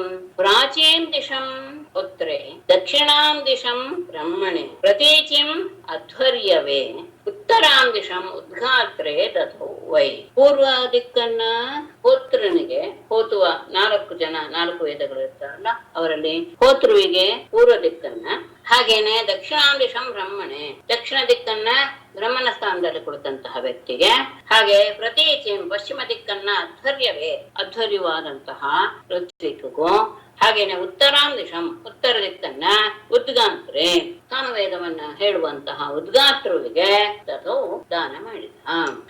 ಆಮೇಲೆ ಅನ್ಯೇಭ್ಯೋ ಅವಾಂತರ ದಿಶಃ ಕಶ್ಯಪಾಯ ಚ ಮಧ್ಯತಃ ಆರ್ಯಾವರ್ತಂ ಉಪದ್ರಷ್ಟ್ರೆ ಸದಸ್ಯೇಭ್ಯಃ ತತಃ ಪರಂ. ಅನ್ಯೇಭ್ಯಃ ಅವಾಂತರ ದಿಶಃ ಮಧ್ಯತಃ ಕಶ್ಯಪಾಯ ಆರ್ಯಾವರ್ತಂ ಉಪದ್ರಷ್ಟ್ರೆ ತತಃ ಪರಂ ಸದಸ್ಯೇಭ್ಯಃ ದದೌ ಅಂತ ಹಿಂದಕ್ಕೆ ಅನ್ಯೇಭ್ಯಃ ಉಳಿದವರಿಗೆ ಅವಾಂತರ ದಿಶಃ ಉಪದಿಕ್ಕುಗಳು 4 ಉಪದಿಕ್ಕುಗಳನ್ನ ಕೆಲವರಿಗೆ ಕೆಲವು ದಿಕ್ಕುಗಳನ್ನ ದಾನವಾಗಿ ಕೊಟ್ಟಿದ್ದು. ಮಧ್ಯತಃ ಕಶ್ಯಪಾಯ ಮಧ್ಯ ಭಾಗವನ್ನ ಅಂದ್ರೆ ಆಗ್ನೇಯಾದಿ ಉಪದಿಕ್ಕುಗಳನ್ನ ಉಳಿದ ಬ್ರಾಹ್ಮಣರಿಗೆ, ಹಾಗೆ ಅದರ ಮಧ್ಯದಲ್ಲಿ ಉಳಿದಂತಹ ಪ್ರದೇಶವನ್ನ ಕಶ್ಯಪನಿಗೆ. ಆಮೇಲೆ ಆರ್ಯಾವರ್ತ ಅಂತ ಹೇಳಿದ್ರೆ ವಿಂಧ್ಯ ಹಿಮಾಲಯಗಳ ಮಧ್ಯ ಭಾಗವನ್ನ ಆರ್ಯಾವರ್ತ ಅಂತ ಹೇಳ್ತಾರೆ. ಆ ಆರ್ಯಾವರ್ತವನ್ನ ಉಪದ್ರಷ್ಟರು ಎನ್ನುವಂತಹ ಋಷಿಗೂ, ಅಷ್ಟೇ ಅಲ್ಲ ತತಃ ಪರಂ ಸದಸ್ಯೇಭ್ಯ ಉಳಿದ ತುದಿಯಲ್ಲಿರುವಂತಹ ದೇಶಗಳನ್ನ ಉಳಿದ ಬ್ರಾಹ್ಮಣ ಬ್ರಾಹ್ಮಣರಿಗೆ ಉಳಿದ ಸದಸ್ಯರಿಗೆ ದಾನವಾಗಿ, ಅಂದ್ರೆ ಆ ಯಜ್ಞದಲ್ಲಿ ಯಾರು ಸಹಾಯ ಮಾಡಿದ್ರು, ಯಜ್ಞವನ್ನು ಮಾಡೋದಕ್ಕೆ ಅನೇಕ ಯಜ್ಞಗಳು ಮಾಡಿದ್ರಿಂದ ಆ ಯಜ್ಞಗಳಲ್ಲಿ ಯಾರ್ಯಾರು ಭಾಗವಹಿಸಿದ್ರು ಅಂತ ಎಲ್ಲ ಬ್ರಾಹ್ಮಣರಿಗೂ ಸಹ ಎಲ್ಲ ಇಡೀ ಭೂಮಂಡಲವನ್ನ ದಾನ ಮಾಡಿಬಿಟ್ರು ಪರಶುರಾಮ. ಅದಾದ್ಮೇಲೆ ತತಶ್ಚಾವೃತ ಸ್ನಾನ ವಿಭೂತಾಶೇಷ ಕಿಲ್ಬಿಷಃ ಸರಸ್ವತ್ಯಾಂ ಬ್ರಹ್ಮನದ್ಯಾಂ ತೇಜೆ ವ್ಯಭ್ರ ಇವಾಂಶುಮಾನ್. ತತಶ್ಚ ಅವಭೃತ ಸ್ನಾನ ವಿಭೂತ ಅಶೇಷ ಕಿಲ್ಬಿಷಃ ಬ್ರಹ್ಮನದ್ಯಾಂ ಸರಸ್ವತ್ಯಾಂ ಅವಭೃತ ಸ್ನಾನ ವಿಧೂತಾಶೇಷ ಕಿಲ್ಬಿಷಃ ವ್ಯಭ್ರಃ ಅಂಶುಮಾನಿವ ತೇಜೆ. ತತಃ ಬಳಿಕ ಬ್ರಹ್ಮನದಿಯಾದಂತಹ ಸರಸ್ವತಿ ನದಿಯಲ್ಲಿ ಅವಭೃತ ಸ್ನಾನ ವಿಧೂತ ಅಶೇಷ ಕಿಲ್ಬಿಷಃ ಯಾಗಾಂತದ ಅವಭೃತ ಸ್ನಾನವನ್ನ ಮಾಡಿ ತನ್ನ ಎಲ್ಲ ಪಾಪಗಳನ್ನು, ಒಂದಷ್ಟು ಜನರ ಸಂಹಾರ ಆಗಿತ್ತ ಇವನ ಕೈಯಿಂದ, ಎಲ್ಲ ರೀತಿಯ ಪಾಪಗಳನ್ನು ಸಹ ಕಳೆದುಕೊಂಡು ವ್ಯಭ್ರಹ ಅಂಶುಮಾನಿವ, ಮೋಡವೇ ಇಲ್ಲದೆ ಇರುವ ಸಂದರ್ಭದಲ್ಲಿ ಹೇಗೆ ಸೂರ್ಯ ಪ್ರಕಾಶವಾಗ್ತಾನೋ ಆ ರೀತಿಯಾಗಿ ಪ್ರಕಾಶನ ರೇಷೆ ಶೋಭಿಸ್ತಾ ಇದ್ದ. ತಾನು ಕ್ಷತ್ರಿಯರನ್ನ ಕೊಂದ ಮೇಲೆ ಅವರ ಆ ಭೂಮಿಯ ಒಡೆತನವೆಲ್ಲ ಇವನಿಗೆ ಬಂದಿತ್ತು. ಅದರಲ್ಲಿ ಯಾರಿಗೆ ಏನೇನು ದಾನ ಮಾಡ್ಬೇಕು ಎಲ್ಲವನ್ನೂ ಸಹ ದಾನ ಮಾಡಿ ಕೊನೆಯಲ್ಲಿ ಸರಸ್ವತಿ ನದಿಯಲ್ಲಿ ಅವಭೃತ ಸ್ನಾನವನ್ನು ಸಹ ಮಾಡಿ ತನ್ನ ಎಲ್ಲ ಪಾಪಗಳನ್ನು ಕಳೆದುಕೊಂಡಂತಹ ಪರಶುರಾಮ ಮೋಡವೇ ಇಲ್ಲದೆ ಇರುವಂತಹ ಆಕಾಶದಲ್ಲಿ ಹೇಗೆ ಸೂರ್ಯ ಪ್ರಕಾಶಿಸ್ತಾನೋ ಹಾಗೆ ಅತ್ಯಂತ ಶುಭ್ರನಾಗಿ, ಅಂದ್ರೆ ಮನಸ್ಸಿನಲ್ಲಿ ಶಾಂತ ಭಾವನೆ ಇಟ್ಕೊಂಡು ಶೋಭಿಸ್ತಾ ಇತ್ತು. ಈ ಕಡೆ ಸ್ವದೇಹಂ ಜಮದಗ್ನಿಸ್ತು ಲಬ್ಧಾ ಸಂಜ್ಞಾನ ಲಕ್ಷಣಂ ಋಷೀಣಾಂ ಮಂಡಲೇ ಸೋಭೂತ್ ಸಪ್ತಮೋ ರಾಮ ಪೂಜಿತಃ. ಜಮದಗ್ನಿಃ ತು ಸಂಜ್ಞಾನ ರಕ್ಷಣಂ ಸ್ವದೇಹಂ ಲಬ್ಧ್ವಾ ಋಷೀಣಾಂ ಮಂಡಲೇ ಸಪ್ತಮಃ ರಾಮಪೂಜಿತಃ ಸಹ ಋಷೀಣಾಂ ಮಂಡಲೇ ಸಪ್ತಮಃ ಅಭೂತ್. ಜಮದಗ್ನಿ ಅಂದರು ಸಂಜ್ಞಾನ ರಕ್ಷಣಂ. ಸಂಜ್ಞಾನ ಅಂದ್ರೆ ಚೈತನ್ಯ ಇರುವಂತಹದ್ದು, ದೇಹದಲ್ಲಿ ಚೈತನ್ಯ. ಯಾವಾಗ ಶರೀರವನ್ನ ತಲೆ ಜೋಡಿಸಿದ್ನೋ ಎಲ್ಲ ಆದ ಮೇಲೆ ಆತನ ಚೈತನ್ಯದಿಂದ ಕೂಡಿದಂತಹ ಸ್ವದೇಹಂ ಲಭ, ತನ್ನ ದೇಹವನ್ನ ಪಡೆದುಕೊಂಡಂತಹ ಅವರು, ಅಂದ್ರೆ ಎಲ್ಲ ರೀತಿಯ ತಾವು ಹಿಂದೆ ಮಾಡಿದ ಎಲ್ಲವೂ ಸಹ ಕೇವಲ ದೇಹ ಮಾತ್ರ ಚೈತನ್ಯ ಅಲ್ಲ, ಹಿಂದೆ ನಡೆದಿದ್ದ ಎಲ್ಲವೂ ಸಹ ಅವರ ನೆನಪಿನಲ್ಲಿ ಇತ್ತು. ಆ ರೀತಿಯಾದಂತಹ ಸ್ಮರಣ ರೂಪವಾದಂತಹ ಚೈತನ್ಯ ಉಳ್ಳಂತಹ ತನ್ನ ದೇಹವನ್ನು ಪಡೆದಂತಹ ಅವರು ರಾಮಪೂಜಿತ ಸಹ ಪರಶುರಾಮನಿಂದ ಪೂಜಿಸಲ್ಪಟ್ಟಂತಹ ಜಮದಗ್ನಿಯು ಋಷೀಣಾಂ ಮಂಡಲೆ ಸಪ್ತರ್ಷಿ ಮಂಡಲದಲ್ಲಿ ಸಪ್ತಮಃ ಅಭೂತ್, 7ನೆಯ ಋಷಿಯಾಗಿ ಶೋಭಿಸ್ತಾ ಇದ್ದಾನೆ. ಜಮದಗ್ನಿ ಆ ಪ್ರಾಕೃತ ದೇಹವನ್ನ ಬಿಟ್ಟಾಯ್ತು. ಈಗ ಚೈತನ್ಯ ರೂಪವಾದಂತಹ ತನ್ನ ದೇಹವನ್ನು ಪಡೆದಂತಹ ಅವರು ಪರಶುರಾಮನಿಂದ ಪೂಜಿಸಲ್ಪಟ್ಟವರಾಗಿ ಸಪ್ತರ್ಷಿ ಮಂಡಲದಲ್ಲಿ 7ನೆಯವರಾಗಿ ಈಗ ಅವರು ಪ್ರಕಾಶಿಸ್ತಾ ಇದ್ದಾರೆ. ಜಾಮದಗ್ನ್ಯೋಪಿ ಭಗವಾನ್ ರಾಮ ಕಮಲಲೋಚನಃ ಆಗಾಮಿನ್ಯಂತರೇ ರಾಜನ್ ವರ್ತಯಿಷ್ಯತಿ ವೈ ಬೃಹತ್. ಭಗವಾನ್ ಜಾಮದಗ್ನ್ಯಃ ಕಮಲಲೋಚನಃ ರಾಮಃ ಏ ರಾಜನ್ ಆಗಾಮಿನಿ ಅಂತರೇ ಬೃಹತ್ ವರ್ತಯಿಷ್ಯತಿ ವೈ. ಭಗವಾನ್ ಪೂಜ್ಯನಾದಂತಹ ಜಾಮದಗ್ನ್ಯಃ ರಾಮಃ, ಜಮದಗ್ನಿಯ ಮಗನಾದ ಪರಶುರಾಮನು ಕಮಲಲೋಚನಾದಂತಹ ಪರಶುರಾಮನು ರಾಜನ್ ಪರೀಕ್ಷಿತನೇ ಆಗಾಮಿನ್ಯಂತರೇ ಮುಂದಿನ ಮನ್ವಂತರದಲ್ಲಿ ಆತ ಬೃಹತ್ ವರ್ತಯಿಷ್ಯತಿ, ವೇದವನ್ನ ಪ್ರವರ್ತನೆ ಮಾಡುವುದರಲ್ಲೇ ಅವನು ಸಹ, ಅಂದ್ರೆ ಯಾರು ವೇದಗಳನ್ನೆಲ್ಲ ಪ್ರಚಾರ ಮಾಡುವವರು ಅಂದ್ರೆ ಸಪ್ತರ್ಷಿಗಳು, ಆ ಸಪ್ತರ್ಷಿಗಳಲ್ಲಿ ಈತನೂ ಸಹ ಒಬ್ಬರಾಗೆ ವೇದಗಳನ್ನ ಪ್ರಚಾರ ಕೊಡಿಸ್ತಾರೆ. ಬೃಹತ್ ಅಂದ್ರೆ ವೇದವನ್ನ ವರ್ತಯಿಷ್ಯತೆ. ಸಪ್ತರ್ಷಿಗಳೇ ವೇದವನ್ನೆಲ್ಲ ಒಂದು ಕ್ರಮಕ್ಕೆ ತಂದು ಕೊಡೋರು, ಅವರೇ ಮಂತ್ರಕೃಷ್ಟರಾದ್ರು. ಇವರು ಸಹ ಅವರೊಬ್ಬರಲ್ಲಿ ಒಬ್ಬರಾಗ್ತಾರೆ ಅವಾಗ ಮುಂದಿನ ಮನ್ವಂತರದಲ್ಲಿ. ಈಗ ಹೇಗಿದೆ ಆಸ್ತೆ ಅದ್ಯಾಪಿ ಮಹೇಂದ್ರಾದ್ರೌ ನ್ಯಸ್ತದಂಡ ಪ್ರಶಾಂತ ದೇಹೇ ಸ್ವಕೀಯಮಾನ ಚರಿತಃ ಸಿದ್ಧಗಂಧರ್ವಚಾರಣೈಃ. ಅದ್ಯಾಪಿ ಮಹೇಂದ್ರಾದ್ರೌ ನ್ಯಸ್ತದಂಡಃ ಪ್ರಶಾಂತಧೀಃ ಸಿದ್ಧಗಂಧರ್ವಚಾರಣೈಃ ಉಪಗೀಯಮಾನ ಚರಿತಃ ಆತೆ. ಇಂದಿಗೂ ಸಹ ಮಹೇಂದ್ರಾದ್ರೌ ಮಹೇಂದ್ರ ಪರ್ವತದಲ್ಲಿ ನ್ಯಸ್ತದಂಡ ತನ್ನ ಯಾವುದು ಇನ್ನೊಬ್ಬರನ್ನ ಶಿಕ್ಷಿಸುವಂತಹ ಆ ಭಾವವನ್ನು ಪೂರ್ತಿಯಾಗಿ ಬಿಟ್ಟು ಪ್ರಶಾಂತ ದೇಹಿ ಶಾಂತವಾದಂತಹ ಮನಸ್ಸನ್ನು ಹೊಂದಿರುವಂತಹ ಪರಶುರಾಮರು ಸಿದ್ಧ ಗಂಧರ್ವಚಾರಣೆ, ಸಿದ್ಧರು ಗಂಧರ್ವರು ಇವರೆಲ್ಲ ಚಾರಣರು ಇವರೆಲ್ಲರಿಂದ ಉಪಗೀಯಮಾನಚರಿ ಹೊಗಳಲ್ಪಟ್ಟವ ಹೊಗಳಿಸ್ಕೊಳ್ತಾ ಅಷ್ಟೇ ಈಗಲೂ ಸಹ ಮಹೇಂದ್ರ ಪರ್ವತದಲ್ಲಿ ಪರಶುರಾಮರು ಇದ್ದಾರೆ ಅನ್ನೋದು ಒಂದು ಐತಿಹ್ಯ. ಎಲ್ಲ ರೀತಿಯ ಕೋಪದ ಭಾವವನ್ನು ಸಹ ಪೂರ್ತಿಯಾಗಿ ತ್ಯಜಿಸಿಬಿಟ್ಟು ಶಾಂತವಾದ ಮನಸ್ಸುಳ್ಳವರಾಗಿ ಈಗಲೂ ಮಹೇಂದ್ರ ಪರ್ವತದಲ್ಲಿ ಸಿದ್ಧಗಂಧರ್ವ ಚಾರಣರೆಲ್ಲರೂ ಸಹ ಹೊಗಳ್ತಾ ಇದ್ದಾರೆ. ಹಾಗೆ ಎಲ್ಲರಿಂದಲೂ ಹೊಗಳಿಸ್ಕೊಳ್ತಾ ಈಗಲೂ ಪರಶುರಾಮರು ಶಾಂತ ಸ್ವಭಾವದಿಂದ ಮಹೇಂದ್ರ ಪರ್ವತದ ತಪ್ಪಲಿನಲ್ಲಿ ಇದ್ದಾರೆ. ಏವಂ ಭೃಗುಷು ವಿಶ್ವಾತ್ಮ ಭಗವಾನ್ ಹರಿರೇಶ್ವರಃ ಅವತೀರ್ಯ ಪರಂಭಾರಂ ಭುವಃ ಅಹನ್ ಬಹುಶೋ ನೃಪಾನ್. ಏವಂ ವಿಶ್ವಾತ್ಮ ಭಗವಾನ್ ಈಶ್ವರಃ ಹರಿಃ ಭೃಗುಷು ಅವತೀರ್ಯ ಭುವಃ ಪರಂಭಾರಂ ಬಹುಶಃ ನೃಪಾನ್ ಅಹನ್. ಏವಂ ಈ ರೀತಿಯಾಗಿ ವಿಶ್ವಾತ್ಮ ಜಗತ್ ಸ್ವರೂಪನಾದಂತಹ ಭಗವಾನ್ ಪೂಜ್ಯನಾದಂತಹ ಈಶ್ವರ ಸರ್ವಶಕ್ತನಾದಂತಹ ಹರಿಹಿ ಪರಮಾತ್ಮನು ಭೃಗುಷ ಅವತೀರ್ಯ ಭೃಗುವಿನ ವಂಶದಲ್ಲಿ ಅವತಾರವನ್ನು ಮಾಡಿ ಭುವಃ ಪರಂಭಾರಂ ಭೂಮಿಗೆ ಅತ್ಯಂತ ಭಾರವಾಗಿರುವಂತಹ ಬಹುಶಃ ನೃಪಾನ್ ಅನೇಕ ಬಾರಿ ರಾಜರನ್ನು ಅಹನ್ನ ನಾಶ ಮಾಡ. ಹೀಗೆ ವಿಶ್ವಸ್ವರೂಪನಾದಂತಹ ಪರಮಾತ್ಮ ಭೃಗುವಿನ ವಂಶದಲ್ಲಿ ಪರಶುರಾಮನ ಅವತಾರದಿಂದ ಹುಟ್ಟಿ ಭೂಭಾರವನ್ನ ಕೇವಲ ಭೂಭಾರವಾಗಿರುವಂತಹ ದುಷ್ಟರಾದ ಕ್ಷತ್ರಿಯರನ್ನೆಲ್ಲ ನಾಶ ಮಾಡ. ಈ ಕಡೆ ಗಾಧೇರ ಭೂನ್ ಮಹಾತೇಜಾಃ ಸಮಿದ್ಧೈವ ಪಾವಕಃ ತಪಸಾಕ್ಷಾತ್ ಪ್ರಮುತ್ಸೃಜ್ಯ ಯೋ ಲೇಭೆ ಬ್ರಹ್ಮವರ್ಚಸಂ. ಗಾಧೇಃ ಸಮಿದ್ಧಃ ಸಮಿದ್ಧಃ ಪಾವಕಃ ಇವ ಮಹಾತೇಜಾಃ ಅಭೂತ್ ಯಃ ತಪಸಾ ಸಾ ಕ್ಷಾತ್ರಮುತ್ಸೃಜ್ಯ ಬ್ರಹ್ಮವರ್ಚಸಂ ಲೇಭೆ. ಈ ಕಡೆ ಸತ್ಯವತಿಯ ತಂದೆಯ ವಿಷಯ ಅಂದ್ರೆ ಒಬ್ರು ಇಬ್ರಿಗೂ ಒಟ್ಟಿಗೆ ಮಕ್ಕಳಾಗಿದ್ರಿಂದ ಅದು ಒಂದು ಇದು ಮುಗೀತು. ಗಾಧಿಗೆ ಸಮಿದ್ಧಃ ಪಾವಕಃ ಇವ ಉರಿತಾ ಇರುವಂತಹ ಅಗ್ನಿಯೋ ಎನ್ನುವ ರೀತಿ ಮಹಾತೇಜಾಹ ಅತ್ಯಂತ ತೇಜಸ್ವಿಯಾದಂತಹ ಒಬ್ಬಗ ಅಭೂತ್ ಜನ್ಮ ತಾಳಿದ. ಆತ ಎಂಥವನು ಯಾವ ಆ ಮಗನು ಗಾಧಿಯ ಮಗನು ಗಾಧಿಪುತ್ರನು ತಪಸ ತನ್ನ ತಪಸ್ಸಿನಿಂದ ಕ್ಷಾತ್ರ ಮುತ್ಸೃಜ್ಯ ಕ್ಷತ್ರಿಯನ ಭಾವವನ್ನೇ ಬಿಟ್ಟು ಬ್ರಹ್ಮವರ್ಚಸಂ ಲೇಭೆ ಬ್ರಹ್ಮನ ತೇಜಸ್ ಬ್ರಾಹ್ಮಣರ ತೇಜಸ್ನ ಅವನು ಪಡೆದು ಬಿಟ್ಟ. ಹೇಗೆ ಸತ್ಯವತಿಯ ತಾಯಿ ಮಗಳಿಗೆ ಇದ್ದಂತಹ ಚರುವನ್ನ ಇವಳು ಸೇರಿಸಿಟ್ಟಳು. ಆ ಬ್ರಹ್ಮ ಮಂತ್ರಪೂತವಾದಂತಹ ಹವಿಸ್ ಆದ್ದರಿಂದ ಅತ್ಯಂತ ತೇಜಸ್ವಿಯಾದಂತಹ ಒಬ್ಬ ಮಗನನ್ನ ಅವಳು ಪಡೆದಳು. ಅವನು ಅಗ್ನಿಯ ಹಾಗೇನೆ ತೇಜಸ್ವಿ ಆಗಿದ್ದ. ಯದ್ಯಪಿ ಕ್ಷತ್ರವಂಶದಲ್ಲಿ ಹುಟ್ಟಿದ್ರು ಸಹ ತನ್ನ ತಪಸ್ಸಿನ ಶಕ್ತಿಯಿಂದ ಕ್ಷತ್ರ ಜಾತಿಯನ್ನು ಬಿಟ್ಟು ಬ್ರಹ್ಮರ್ಷಿತ್ವವನ್ನು ಪಡೆದ. ಅಂದ್ರೆ ಏನರ್ಥ? ಕ್ಷತ್ರಿಯ ಜಾತಿಯಲ್ಲಿ ಅವನು ಹುಟ್ಟಿದ್ರು ಸಹ ಆಮೇಲೆ ಬ್ರಹ್ಮಣನಾಗೋದಕ್ಕೆ ಕಾರಣ ಆ ಹವಿಸ್ಸು ಅಂತ ಮಂತ್ರ ಶಕ್ತಿಯಿಂದ ಕೂಡಿದ್ದರಿಂದ ಅವನಿಗೆ ಬ್ರಾಹ್ಮಣನಾಗುವಂತಹ ಅವಕಾಶ ಅಥವಾ ತಪಸ್ಸಿನಿಂದ ಅದನ್ನ ಪಡೆಯೋದಕ್ಕೆ ಸಾಧ್ಯವಾಯಿತೇ ಹೊರತು ಇಲ್ಲದಿದ್ರೆ ಇಲ್ಲ ಅನ್ನೋದೇ ನಾವು ಇಟ್ಕೊಳ್ಬೇಕಾದ ವಿಷಯ.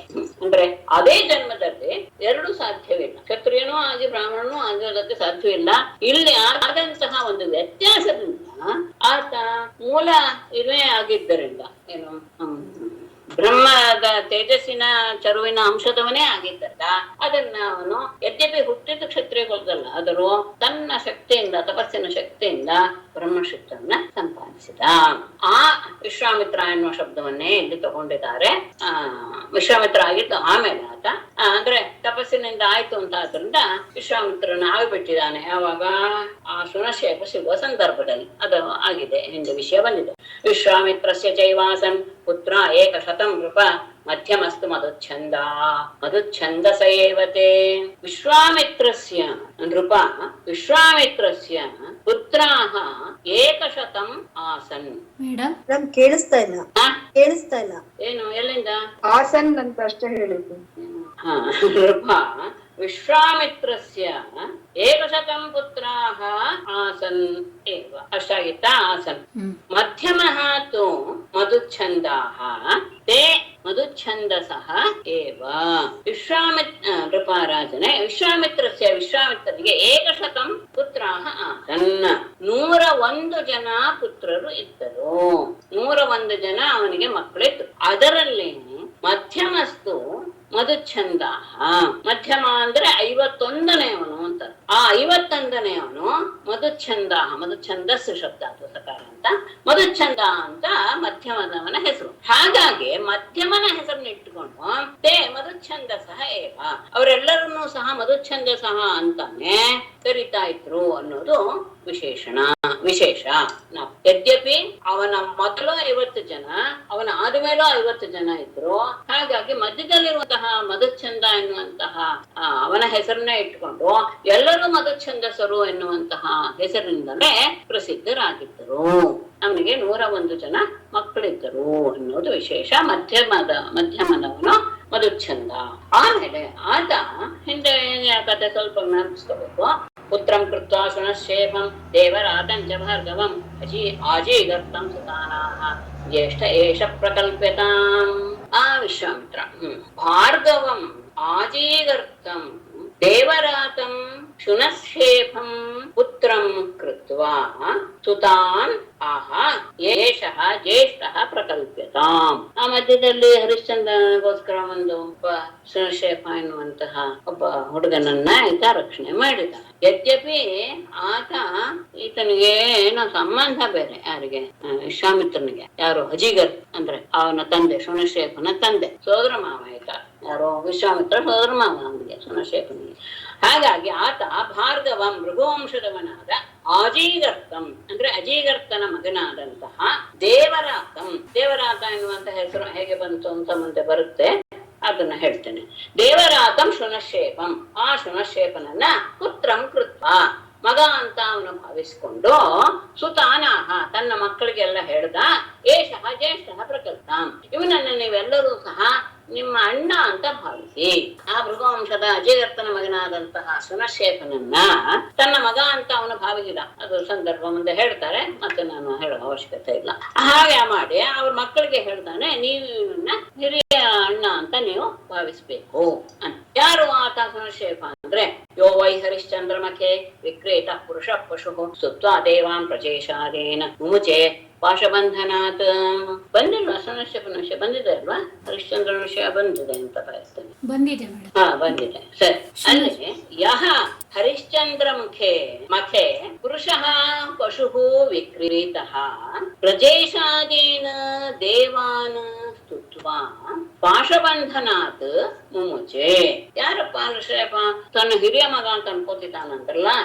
ಯಾವ ಶುನಶ್ಶೇಫನು ಹರಿಶ್ಚಂದ್ರ ಮಖೆ, ಹರಿಶ್ಚಂದ್ರನು ಮಾಡಿದಂತಹ ಯಾಗದಲ್ಲಿ ಪುರುಷ ಪಶು ವಿಕ್ರೀತಃ, ಪುರುಷ ಪಶುವಾಗಿ ನರಬಲಿಯನ್ನೇ ಕೊಡಬೇಕು ಎನ್ನುವಂತಹ ತೀರ್ಮಾನವಾದ್ದರಿಂದ ಅಂತಹ ಯಾಗದಲ್ಲಿ ನರಬಲಿಯ ರೀತಿಯಲ್ಲಿ ವಿಕ್ರಯವನ್ನ ಮಾಡಿಕೊಂಡು ಬಂದಂತಹ ಆ ವ್ಯಕ್ತಿ ಪ್ರಜೇಶಾದೀನ ದೇವಾನ, ಎಲ್ಲ ದೇವತೆಗಳ ಅಂದ್ರೆ ಪ್ರಜಾಪತಿ, ವರುಣ ಮೊದಲಾದಂತಹ ಎಲ್ಲ ದೇವತೆಗಳನ್ನು ಸಹ ಸ್ತುತಿಸಿ ಪಾಶಬಂಧನಾತ್ ಮುಮುಚೆ, ಆತನ ಪಾಶಬಂಧನದಿಂದ ಅವನನ್ನ ಬಿಡುಗಡೆ ಮಾಡಿದ್ರು. ಯಾರು? ವಿಶ್ವಾಮಿತ್ರರು. ವಿಷಯ ಗೊತ್ತಾಗಿದೆ. ದಾರಿಯಲ್ಲಿ ಆತ ಶುನಶ್ಶೇಫನನ್ನು ಹಿಡಿದುಕೊಂಡು ಹೋಗ್ತಾ ಇದ್ದಾಗ ಆತ ಇವರನ್ನು ನೋಡಿ ಓಡಿ ಬಂದು ಆತನಿಗೆ ಶರಣಾಗ್ತಾನೆ. ಆಗ ಕೇಳ್ಕೊಂಡ್ರು ಸಹ ಹರಿಶ್ಚಂದ್ರ ಒಪ್ಪೋದಿಲ್ಲ, ನಿಲ್ಸು ಅಂತ. ಇಲ್ಲ, ನಾನು ನನ್ನ ಮಗನನ್ನು ಕೊಡ್ಬೇಕಾಗತ್ತೆ, ಅಥವಾ ನಾನು ಈ ಜಲೋದರ ರೋಗದಿಂದ ಪೀಡಿತನಾಗಿದ್ದೇನೆ ಅಂತ ಅವನ ಭಾವವನ್ನು ಪ್ರಕಟಪಡಿಸಿದಾಗ ಶುನಶ್ಶೇಫನಿಗೆ ಅವರು ಕೆಲವು ಮಂತ್ರಗಳನ್ನ ಹೇಳಿಕೊಡ್ತಾರೆ. ನೀನು ಆ ನರಬಲಿಯನ್ನ ನಂದೆ ಯೂಪಸ್ತಂಭದಲ್ಲಿ ಕಟ್ಟಿದಾಗ ನೀನು ಈ ಮಂತ್ರಗಳನ್ನ ನೀನು ಉಚ್ಚಾರ ಮಾಡು, ಅದರಿಂದ ನಿನಗೆ ಒಳ್ಳೇದಾಗತ್ತೆ. ಹಾಗೆ ಆ ಮಂತ್ರವನ್ನ ಉಪದೇಶ ಪಡೆದಂತಹ ಶುನಶ್ಶೇಫ ಅಲ್ಲಿ ಆ ಮಂತ್ರದಿಂದ ದೇವತೆಗಳನ್ನ, ಪ್ರಜಾಪತಿಗಳನ್ನ, ವರುಣರನ್ನ ಎಲ್ಲರನ್ನೂ ಸಹ ಮೆಚ್ಚಿ ಪಾಶಬಂಧನದಿಂದ ಮುಕ್ತನಾಗ್ತಾನೆ. ಹಾಗೆ ಪಾಶಬಂಧನದಿಂದ ಮುಕ್ತ ಮಾಡಿದವರು ಯಾರು? ವಿಶ್ವಾಮಿತ್ರರು. ಹಾಗಾಗಿ ಆತನಿಗೆ ದೇವರಾತ ಎನ್ನುವಂತ ಹೆಸರು. ಯೋರಾತೋ ದೇವೇ ಜನೇ ದೇವೇ ಶ್ರುತಾಪಸಃ ದೇವರಾತ ಇತಿ ಖ್ಯಾತಃ ಶುನಶ್ಶೇಫ ಸ ಭಾರ್ಗವಃ. ದೇವೈಃ ದೇವಯಜನೆ ಯಹ ರಾತಃ ತಾಪಸ ಗಾದಿಷು ರಾತಃ ಯಹ ತಾಪಸಃ ದೇವರಾತಃ ಇತಿ ಖ್ಯಾತಃ ಸಹ ಭಾರ್ಗವಃ ಶುನಶ್ಶೇಫ. ದೇವೈಃ ದೇವತೆಗಳಿಂದ, ದೇವಯಜನೆ ಆ ದೇವತೆಗಳ ಯಜ್ಞದಲ್ಲಿ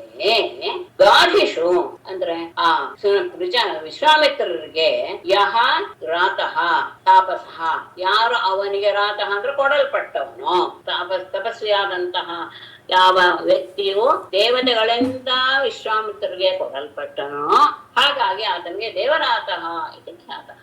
ಹಾಗಾಗಿ ಅವನು ದೇವರಾತ ಎನ್ನುವ ಹೆಸರನ್ನು ಪಡೆದಿದ್ದ. ಆತನೇ ಸಹ ಭಾರ್ಗವ ಸುನಶ್ಚೇತಃ, ಅದನ್ನೇ ಮೃಗವಂಶದಲ್ಲಿ ಹುಟ್ಟಿದಂತಹ ಸುನಶ್ಚೇತ. ಅಂದ್ರೆ ಈ ಸಂದರ್ಭದಲ್ಲಿ ಆದಂತಹ ಸಂದರ್ಭದಲ್ಲಿ ಆಯ್ತು, ಆತನ ಮಂತ್ರಕ್ಕೆ ಮೆಚ್ಚಿ ನರಬಲಿಯನ್ನು ಕೊಡೋದು ಬೇಡ, ಹಾಗೆಯೇ ಆತನ ಯಾಗ ಪೂರ್ಣವಾಗಲಿ ಅಂತ ಹೊರವನ್ನು ಕೊಟ್ರು.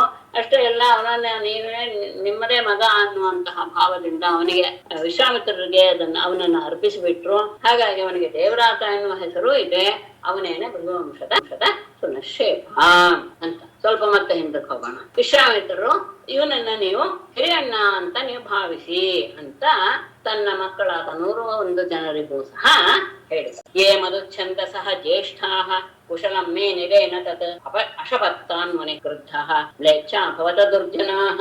ಜ್ಯೇಷ್ಠಾಃ ಯೇ ಮಧುಚ್ಛಂದಸಃ ತತ್ ಕುಶಲಂ ನ ಮೇನಿರೆ ಕ್ರುದ್ಧಃ ಮುನಿಃ ದುರ್ಜನಾಃ ಮ್ಲೇಚ್ಛಾಃ ಭವತ ಇತಿ ಅಶಪತ್ ತಾನ್ ಅಶಪತ್.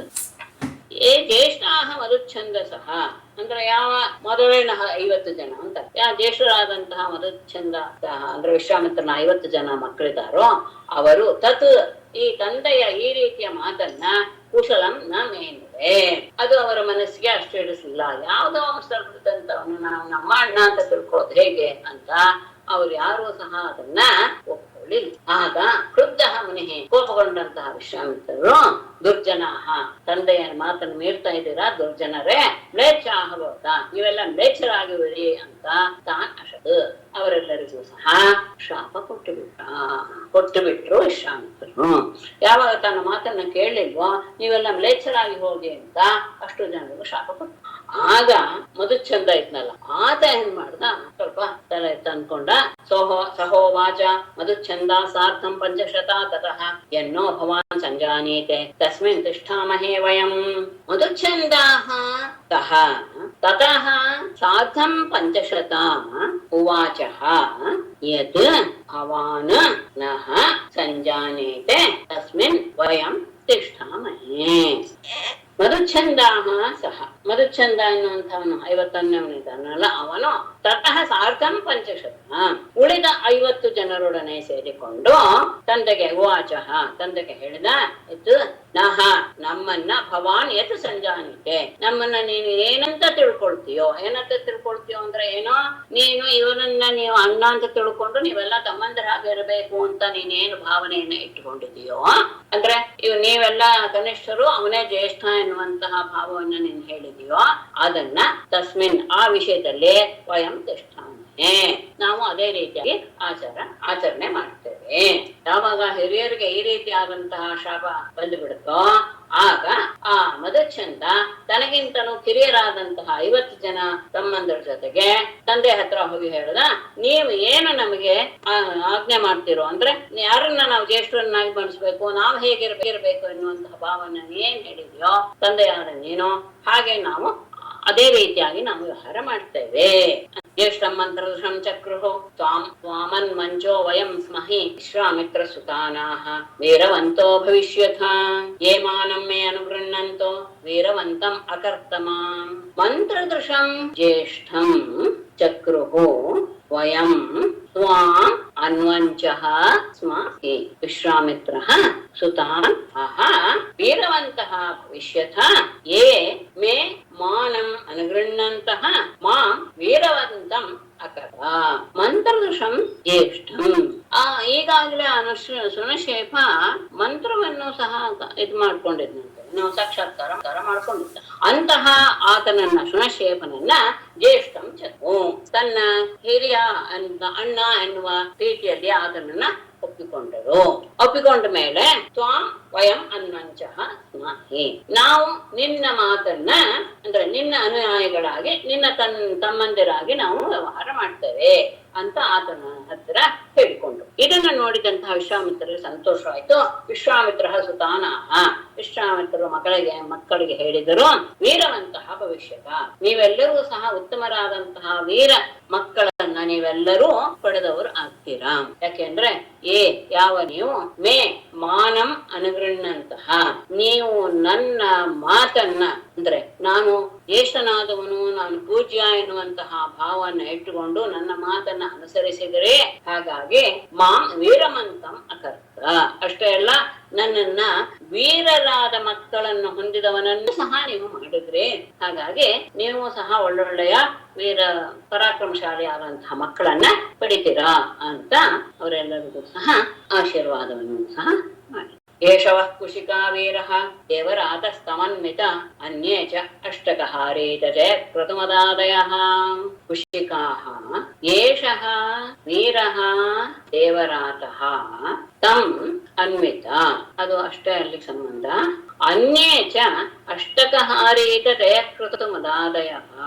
ಕುಶಿಕಾಃ ಮಕ್ಕಳಿಗೆ ಸಂಬೋಧನೆ, ಕುಶಿಕ ವಂಶೋತ್ಪನ್ನರೇ. ಏಷಃ ವೀರಃ ದೇವರಾತಃ ವಹ, ಈ ದೇವರಾತನಾದಂತಹ ಶುನಶೇಪ ಈಗ ನಿಮಗೆ ಸೇರಿದವನು. ತಂ ಅನ್ಯ, ನೀವು ಅವನ ಹೇಳಿದ ರೀತಿಯಲ್ಲಿ ನೀವು ನಡೆಯಿರಿ ಅಂತ. ಅನ್ಯೇಚ ಅಷ್ಟೇ ಅಲ್ಲ, ಇವನು ಅಷ್ಟೇ ಅಲ್ಲದೆ ವಿಶ್ವಾಮಿತ್ರರಿಗೆ ಇನ್ನೂ ಕೆಲವು ಮಕ್ಕಳು ಇದ್ರಂತೆ. ಅಷ್ಟಕ ಹಾರೀತ ಜಯಕೃತು ಮದಾದಯ, ಅವನಿಗೆ ಇನ್ನೂ ಒಂದಷ್ಟು ಜನ ಮಕ್ಕಳಿದ್ದರು. ಅಷ್ಟಕ, ಹಾರೇತ, ಜಯ, ಕ್ರತುಮಾನ್ ಮೊದಲಾದವರು ಸಹ ಅವನಿಗೆ ಮಕ್ಕಳಿದ್ದರು. ಅಂದ್ರೆ ಇವರಲ್ಲದೇನಾ ಏನು ಅಂತ ಗೊತ್ತಾಗ್ತಿಲ್ಲ, ಇವರಲ್ಲದೆ ಅಂತ ಇಟ್ಕೊಳ್ಬೇಕು.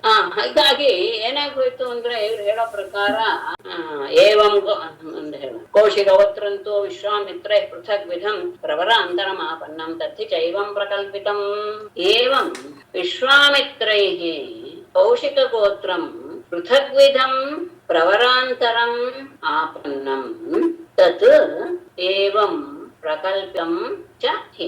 ಏವಂ ಈ ರೀತಿಯಾಗಿ ವಿಶ್ವಾಮಿತ್ರೈಗೆ ಅಂದ್ರೆ ವಿಶ್ವಾಮಿತ್ರರ ಮಕ್ಕಳಿಂದ ಅಂತ ಅರ್ಥ, ಬಹುವಚನಕ್ಕೆ ಮಕ್ಕಳಿಂದ.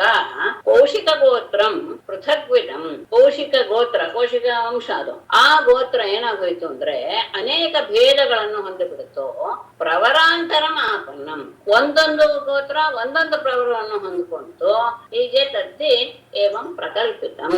ಈ ರೀತಿಯಾಗಿ ಯಾಕೆ ಅಂದ್ರೆ ಆ ಇವನನ್ನ ಶುನಶೇಫನನ್ನ ಅಣ್ಣ ಅಂತ ಭಾವಿಸಿದ್ದರಿಂದ ಈ ರೀತಿಯಾದಂತಹ ಪ್ರಬಲಗಳ ಭೇದ ಉಂಟಾಯ್ತು.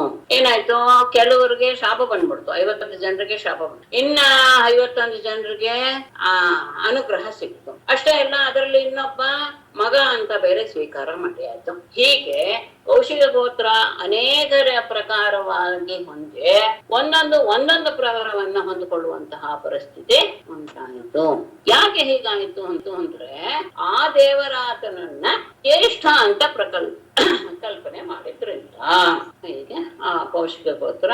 ಅದಕ್ಕೆ ವಿಶೇಷವಾಗಿ ಕೌಶಿಕ ಗೋತ್ರದ ಬಗ್ಗೆ ಸ್ವಲ್ಪ ಏನೇನೇನೇನೋ ಒಂದಷ್ಟು ವಾದ ವಿವಾದಗಳು ಮಾತುಗಳು ಸಹ ಇವೆ. ಯಾಕಂದ್ರೆ ಬೇರೆ ವಂಶದ ವ್ಯಕ್ತಿಯನ್ನ ವಂಶಕ್ಕೆ ಸೇರಿಸಿಕೊಂಡು ಅದರಲ್ಲಿ ಕೆಲವರನ್ನ ನೀವು ವಂಶದವರೇ ಅಲ್ಲ ಅಂತ ಹೇಳಿ ಉಳಿದವ್ರಿಗೆ ಅನುಗ್ರಹ ಮಾಡಿ ಹೇಳಿದಾಗ ಆತ ಯಾವ ವಂಶದಲ್ಲಿ ಹುಟ್ಟಿದ್ನೋ, ಯಾರು ಆ ಶುನಶೇಪ, ಆತನ ಇದು ಸೇರ್ಕೊಂಡ್ಬಿಡ್ತು ತಾನೆ, ವಂಶ ಪ್ರವರವೂ ಸೇರ್ಕೊಳ್ಳುತ್ತೆ ತಾನೆ. ಹಾಗಾಗಿ ಒಬ್ಬೊಬ್ಬರದ್ದು ಒಂದೊಂದು ಪ್ರವರವಾಗಿ ಅನೇಕ ಭಾಗವನ್ನ ಹೊಂದಿಬಿಟ್ಟು ಏವಂ ಕೌಶಿಕ ಗೋತ್ರಂತೂ ವಿಶ್ವಾಮಿತ್ರ ಪೃಥಗ್ವಿಧಂ ಪ್ರವರಾಂತರ ಮಾಪನ್ನಂ ತಥಿ ಚೈವ ಪ್ರಕಲ್ಪಿತಂ.